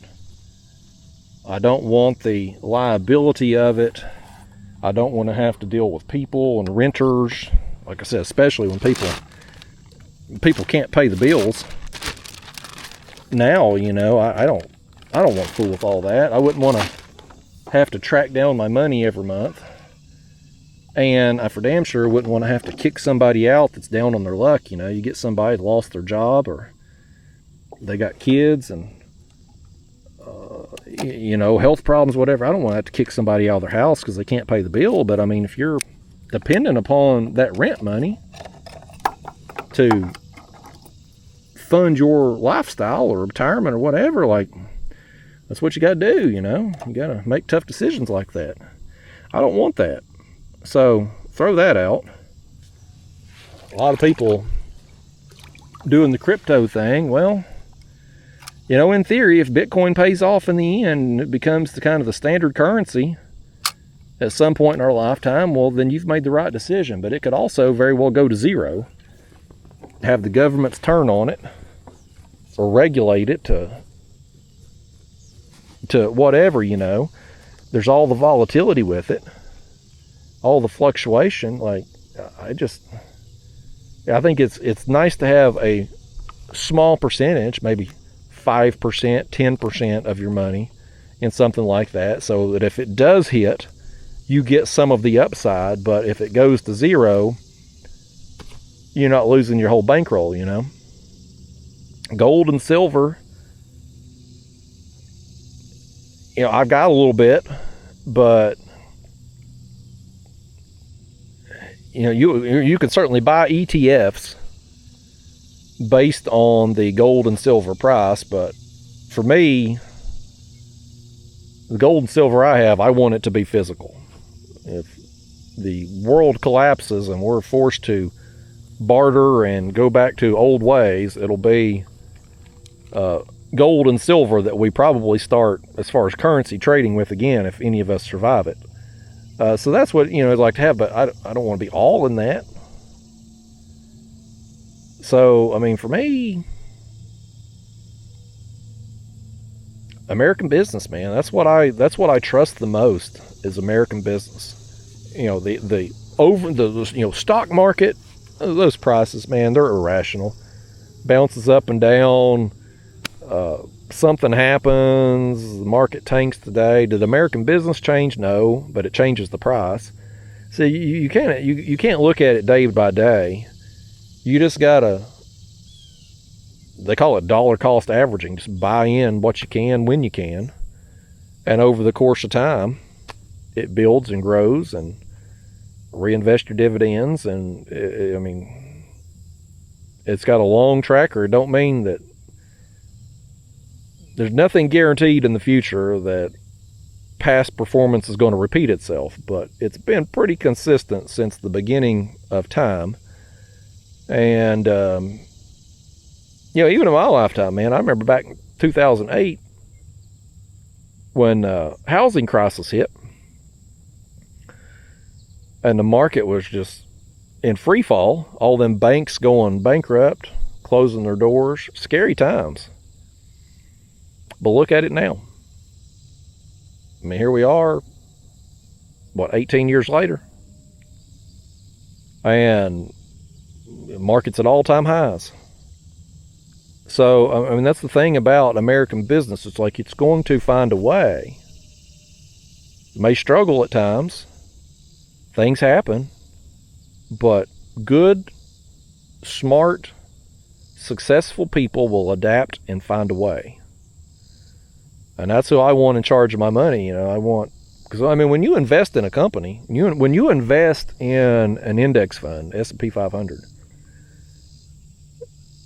every one of those people working for those companies, from the very top of the food chain, the CEO, all the way down to the cashier at Walmart, everything they do that makes that company money is making you money.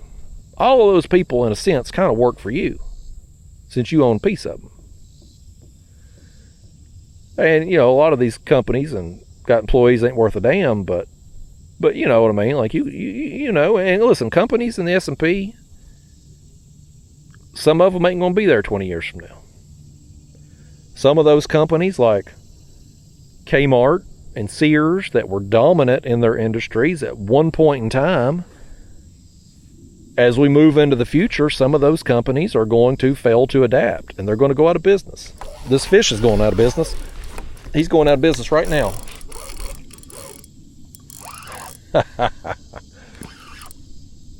Yeah. All right, we got us another one. Right here in front of this creek, we're right above it. I just wanted to drift down and see what's hanging out around here. Oh, we got this one. Have we got that? Oh, he's got the hook in the mouth. He's lassoed by the tail, but he's also, oh, our left rod. Hold on. Let me stick this one back here a second. Our left rod just got hit. Well, I thought it got hit. Whatever hit it didn't take it down. We'll get this one up here. We'll be about to net him, and that rod will go down again, probably. That's probably what will happen. Come on, fish. Get in that net. Come on. Steer yourself in there. Yeah, he got the hook in the mouth and then somehow tail hooked himself, got lassoed around it, and then got himself out like the hero that he is. Get you unhooked, fish. He got hooked and hooked again. Go on now. We're gonna rebait this one, and then I'm gonna reel the other one up, because with it getting hit like it did, I'm wondering if we got any bait on there still.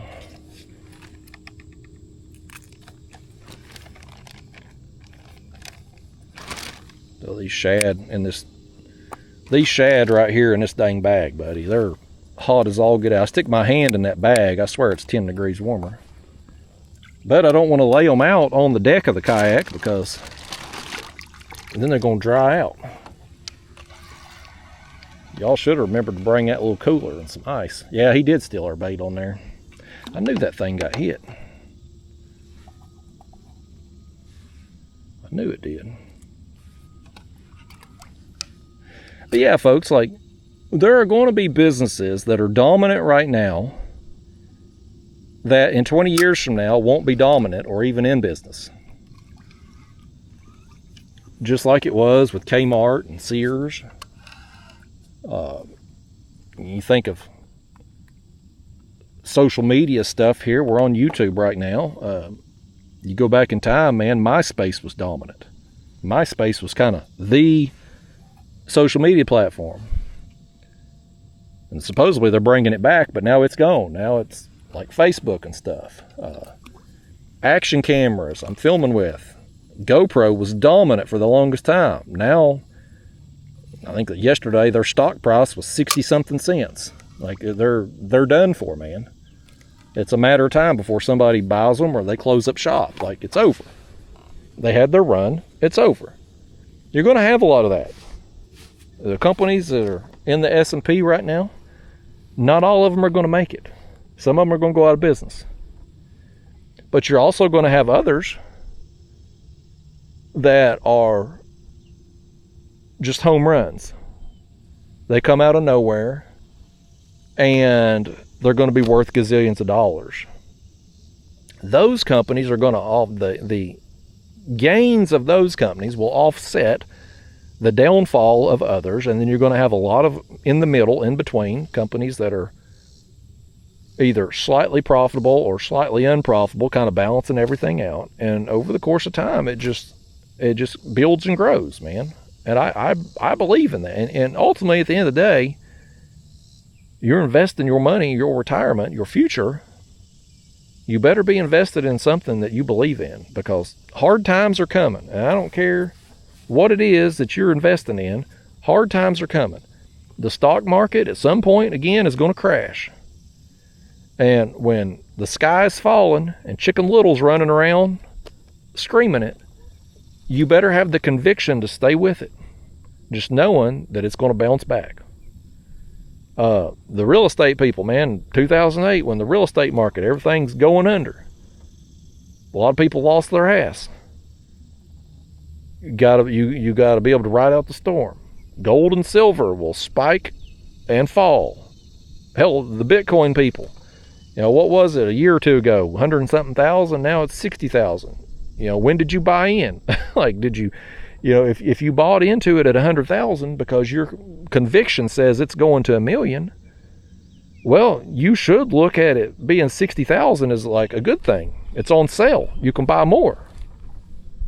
But if you weren't fully convinced, if you didn't have that conviction, if it was just a gamble to you, and then you lose half your money, well, now all of a sudden you don't like it as much.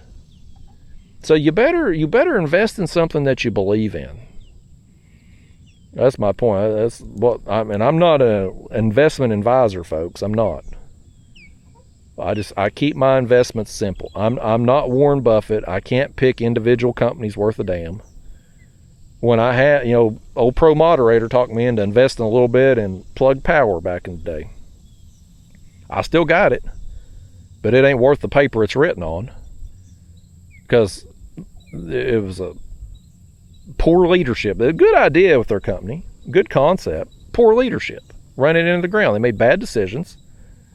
And stockholders like myself and Pro Moderator took it on chin. He talked me into that. And, just another example, like, it's better for me, somebody like me, Warren Buffett, he can pick out individual winners. Most people can't. Most people ain't going to put in the time and energy to do it. I'm fine with the S&P returns. I'm fine with that, because I know over the course of time, if history can repeat itself, and I hope it does, it's going to pan out. I'm going to live a dang good life. So, I'm at a point, honestly, now, if this YouTube crap dries up on me, I ain't going back to nursing. I ain't going to have to. I'll just live off, instead of reinvesting my dividends, I'll just pay myself every month off of it. So, we come up shallow right here in front of this creek. Now right here is where this other creek comes in. This is where I was kind of wanting to make my way down to, and we'll see what's hanging out here, and maybe go just down from it too, and see just maybe something's out and down from this creek. I've never known there to be as much bait in this particular creek as the one that we launched in, but it does have some, and it does have some moving water, especially after rains and stuff. There'll be water that flows out of that creek into the river. Some of these creeks in the reservoirs here, when the water come up for the reservoir, it pushed so far back, you have to go a long ways to find any actual moving water in the creeks. But this one here does have some water kind of flowing in, not too far back in there. So, but for whatever reason though, I just haven't noticed as much bait in this creek historically. Even like the carp and stuff. I done a carp trip here, it was last year, I think, in that creek, and I didn't do worth crap at all. So I do see a fair amount of carp in that creek we launched in earlier. I've seen a fair number of carp in there, but I didn't see no carp yesterday, buddy. We was in that other creek and had 2 runs, 2 carp runs and some catfish. Just couldn't make it happen, man. The carp just, I've struggled on carp all year. I don't know why. I ain't been on them. I don't know if they're just kind of like the catfish. They're behaving a little different this year, not where you would typically find them. Maybe. I don't know. Frustrating though. I did at least yesterday. I moved around a lot more in the kayak with those anchor poles in place. And so I feel like my mount that I've got set up for it was handling it pretty good. I was worried that because I ran that board across the gear tracks, when you drive them anchor poles down and you get that upward pressure against the tracks, and then me standing up, shifting my weight, leaning over to pull in fish and stuff, I was worried it might pop them gear tracks out, because they're just screwed into the plastic. They're not like they're bolted in or anything. But it worked out okay. I didn't have any issues with it, so hopefully it'll hold up over the long term. Which, I mean, I don't run them power poles for that many trips per year when you get right down to it. How many carp trips do I do a year? And then when I'm carp fishing in the spring, before the water comes up to normal pool, I just pull the kayak up on the bank and fish off the bank when I do it. So I'm only running the carp trips with the power poles summer and early fall. So it's not that many trips I'm doing. So even if there is some loosening of those gear tracks over time, it would hopefully take a long time to do it. And who knows if with the way kayak industry changes all the time, who knows what I'll have a year from now or 5 years from now. Who knows what's coming. Hopefully, what I keep hoping, with all this technology and innovation, I keep hoping that they will eventually find a material to replace plastic in the kayak that will be lighter weight and more durable. You can go lighter weight. You can go the inflatable route. Many years ago, 20 years ago probably, Native had a model called the Tigris, the Ultimate Tigris. And it was made out of, I believe, a Kevlar-like material. And it was very lightweight. It was like half the weight of their plastic version of that same kayak. But it was also like 3 times as expensive. And so when you look at something like that in today's terms, when you've got kayaks that are $2,000 for a basic model with no motors or pedals, or $5,000 for some of these kayaks, imagine now tripling the price. Who the hell can afford that? I mean, I would take one if one of these companies wanted to give it to me, but I sure as hell ain't going to go spend $15,000 on just the hull of a kayak and then me have to accessorize it on top of it. But I keep hoping someday one of these companies is going to take a chance and try to make or produce a material to replace these plastic kayaks. I think the inflatable technology has a lot of potential, but the companies making inflatables right now are what I don't have a lot of confidence in. If you had a legitimate company, and some of you might say, well, Justin, Hobie makes inflatable. Yes, they do. But Hobie's also a terrible, poorly run company. They got just gutted when that private equity group took them over. Ruined the company, run it in the ground, sold off what was left of it to Bass Pro, and Bass Pro hasn't proven anything yet that they can turn the company around. Yes, they are a well-funded, bigger company that you would think would have the potential to turn it around. If somebody can do it, it would maybe be them.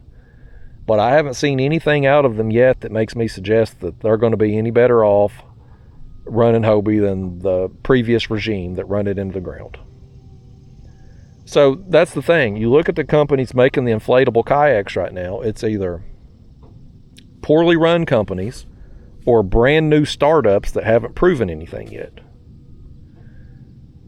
So maybe eventually one of these brand new startups prove that they are legit and have made a better mousetrap. Or maybe one of the bigger companies that's more well-funded and better quality control, maybe they get in the inflatable game and make a model that's better. But like beyond that, I mean, that's pretty much it right now in the kayak game. You've either got your plastic kayaks or you've got your inflatables. And this right here, the Hobie Lynx I'm in, is a little different. It's plastic. It's a thin plastic shell around foam, so it's slightly different. It's kind of almost like a surfboard type deal, but I don't know that this kayak's even going to be made anymore. With the problems at Hobie and stuff, like this kayak was apparently produced in France. It was manufactured over there. Well, the new Hobie ownership there with Bass Pro, they haven't found a way to make this in the United States yet. So I don't know if it's still going to be around or not. Who knows? This one I can I've patched 4 holes in this thing. Hopefully I can keep it in decent shape for a while longer. I'm hoping at least maybe when Bass Pro gets Hobie the parts division up and going, we can at least get replacement parts for some of the stuff on here. But as far as getting a new Lynx hull, there's a lot of them in the used market. I could certainly pick up another used one maybe. I bought this one used. Actually, I don't even know what model year this one is, to be honest with you. I never really looked at the serial number to find out. I bought it in 2024 used, and this fish is going to buy him a used bait right here, he said. Let's reel in another one.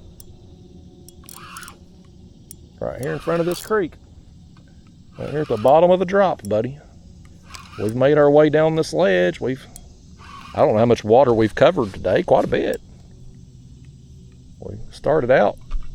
He just threw that bait off right there. Oh, that's a dang channel cat too.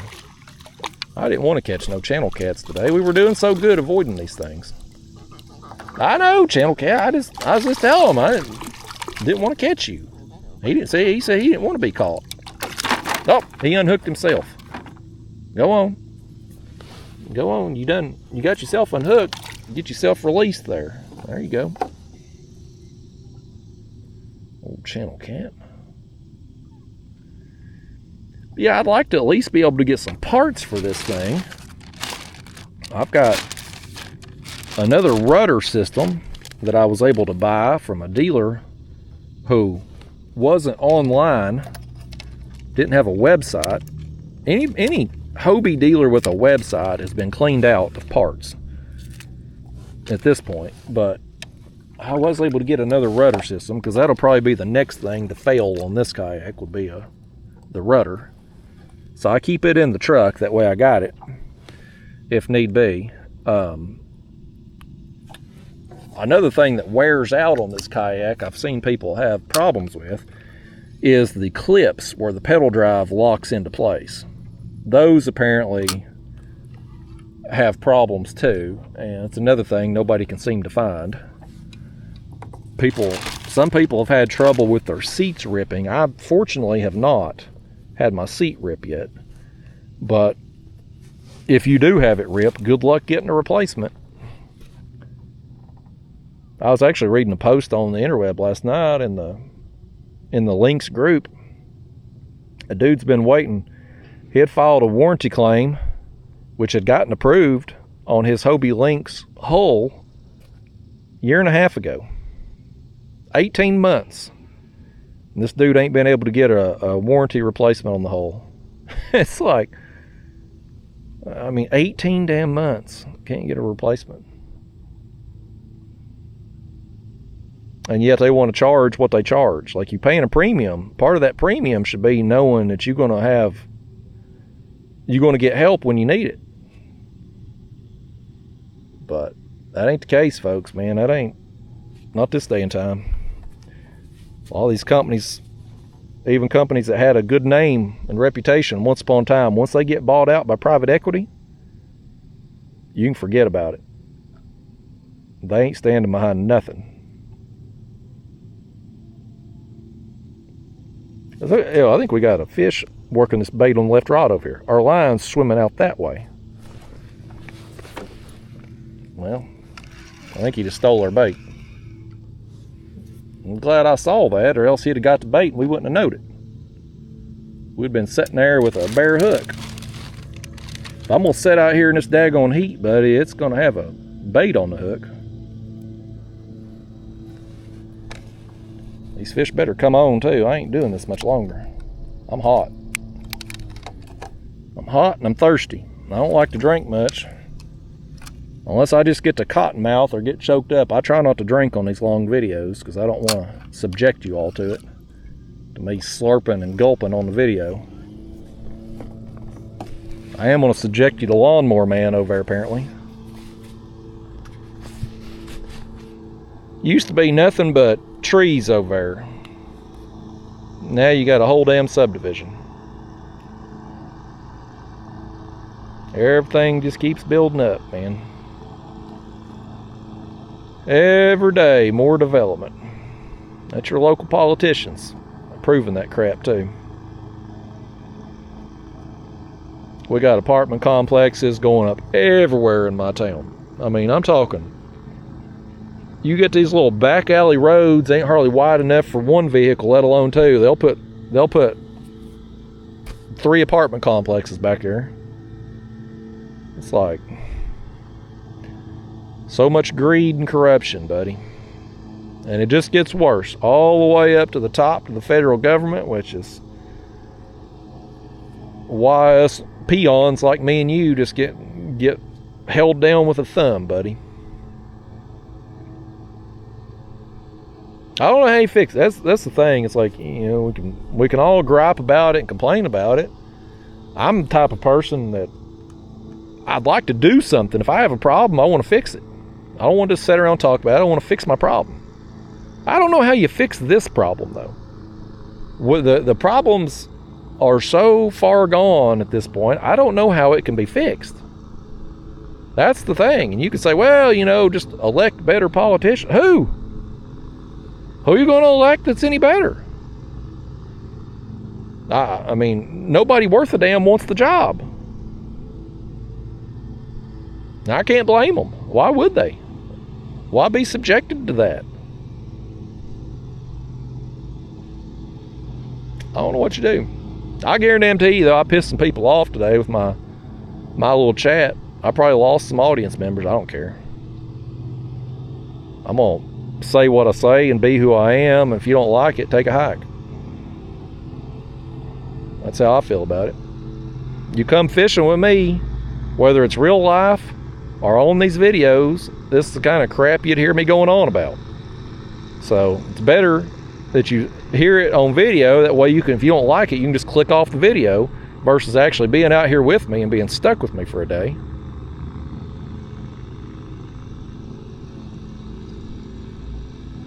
I'd rather be doing this than being over there on that lawnmower, though. I can't imagine right now, in this heat that we're in, heat index well over 100 today, and this humidity, being out there doing an outdoor job, being a landscaping crew, or being a fish right here on the end of this line.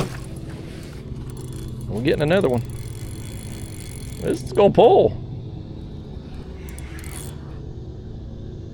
He's wanting to stay down a little bit, ain't he? All right. All right, folks. He ain't running hard, he's just staying down.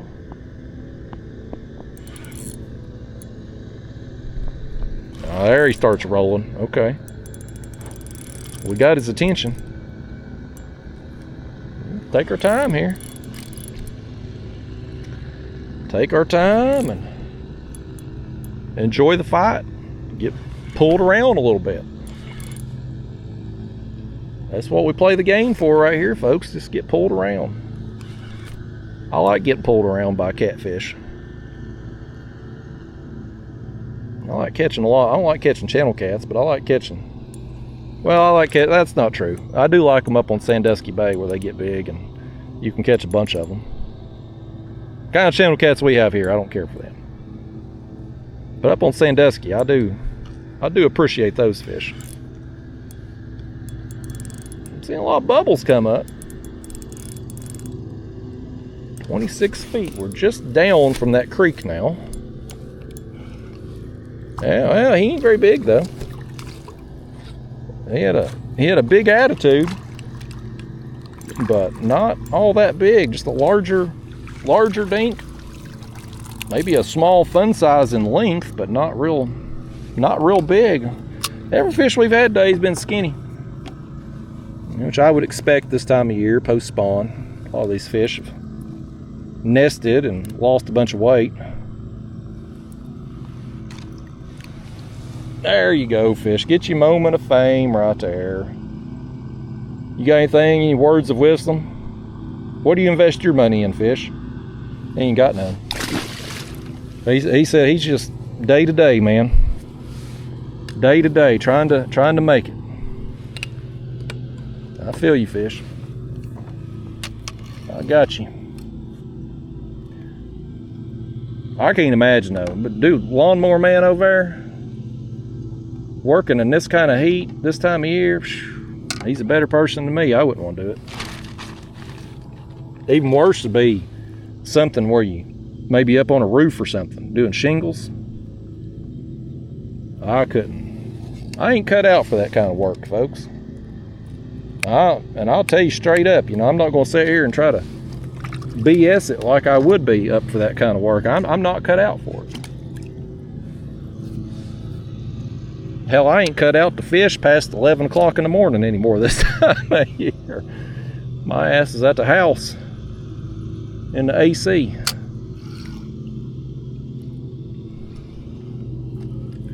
That's what I'm gonna do today. I leave here, I'm gonna go get a bite to eat. I don't know where. I don't know where I'll eat at today, but I'll get something on the way home. I'll go in the house, I'll get the computer, or get the computer or the camera files, transfer it over to the computer if I get my words out. And I'll sit down and eat lunch, and then today, the good thing about today is we've caught fish, we've had a good time, but this ain't the kind of video that I would edit down for my second channel. So really today, there's really nothing extra for me to do as far as the computer stuff goes. So I'm gonna have the afternoon free, and I'll have to make a tough decision. Do I want to take a nap, or do I want to play Mario Kart all afternoon? Could go either way right now, folks. Could go either way. We'll see how I feel after lunch. Get a little food in my belly. It might help me doze off. I am hungry though. I gotta figure out what I want to eat. We'll figure that out on the way home. I hate to eat I hate to eat fast food on the way home because I got a feeling with it being Friday, my wife's probably not going to cook tonight. She's probably going to want to get something. We'll see. Game time decision on the way back.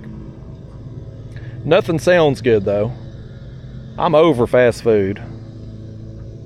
Occasionally there'll be a fast food restaurant I don't have access to all the time. Like I had Popeyes the other day. That's not a restaurant I have access to all the time, so you know, their chicken sandwiches are pretty good. But the fast food I have available around me, close to home there, it's all terrible. And you just get tired of it. It's not good for you. You don't get very much food. It's overpriced for what you do get. Like it's just, I'm not into fast food. But I'm also not into cooking either. So pick your poison. It's hot, y'all. It's hotter than blazes out here. What do you think? You want to get out of here? I kind of want to. I've had fun. We've caught several fish today. I mean, we've got, really, numbers-wise, we've done pretty well. Well, we had, what, 1 or 2 doubles there, but it's mostly been a fish here, fish there. But here we are, end of the session, and we've grinded out several bites. Now, the quality was lacking today. But, you know, I can't anyway. I can't go out and catch big fish all the time. Sometimes you're just going to have days like today. And there's been several trips throughout the summer, especially we're wrapping up the spawn now, but you know, during the spawn I expect to catch smaller fish more frequently. But I do hope at some point we turn the corner here and we'll bust a monster again. I feel like we're due. I feel like we're past due on it. Nice to see more flatheads popping up again though. Got that little one today. I've busted a couple others on recent trips. So seeing more flatheads, and that'll progress as we go on into the fall. As the days get shorter, and especially as water temperatures start to cool. Still hot as all get out right now, but once we get September, October, especially November-ish, the flathead bite will really start to pick up, and we'll bust some more of those. But anyway, y'all, it's just hot. We've reached the point in the day where anything outdoors just ain't going to be fun. So I say we reel up and get the heck out of here. And I don't know what kind of trip we'll do next. I'm going to take the weekend off and we'll see what I'm interested in doing on Monday. Maybe an ultralight trip. Maybe we try carp again, or maybe we get out here and bust some more catfish. Who the heck knows? But anyway, I'll see you then. Thanks for coming with me today.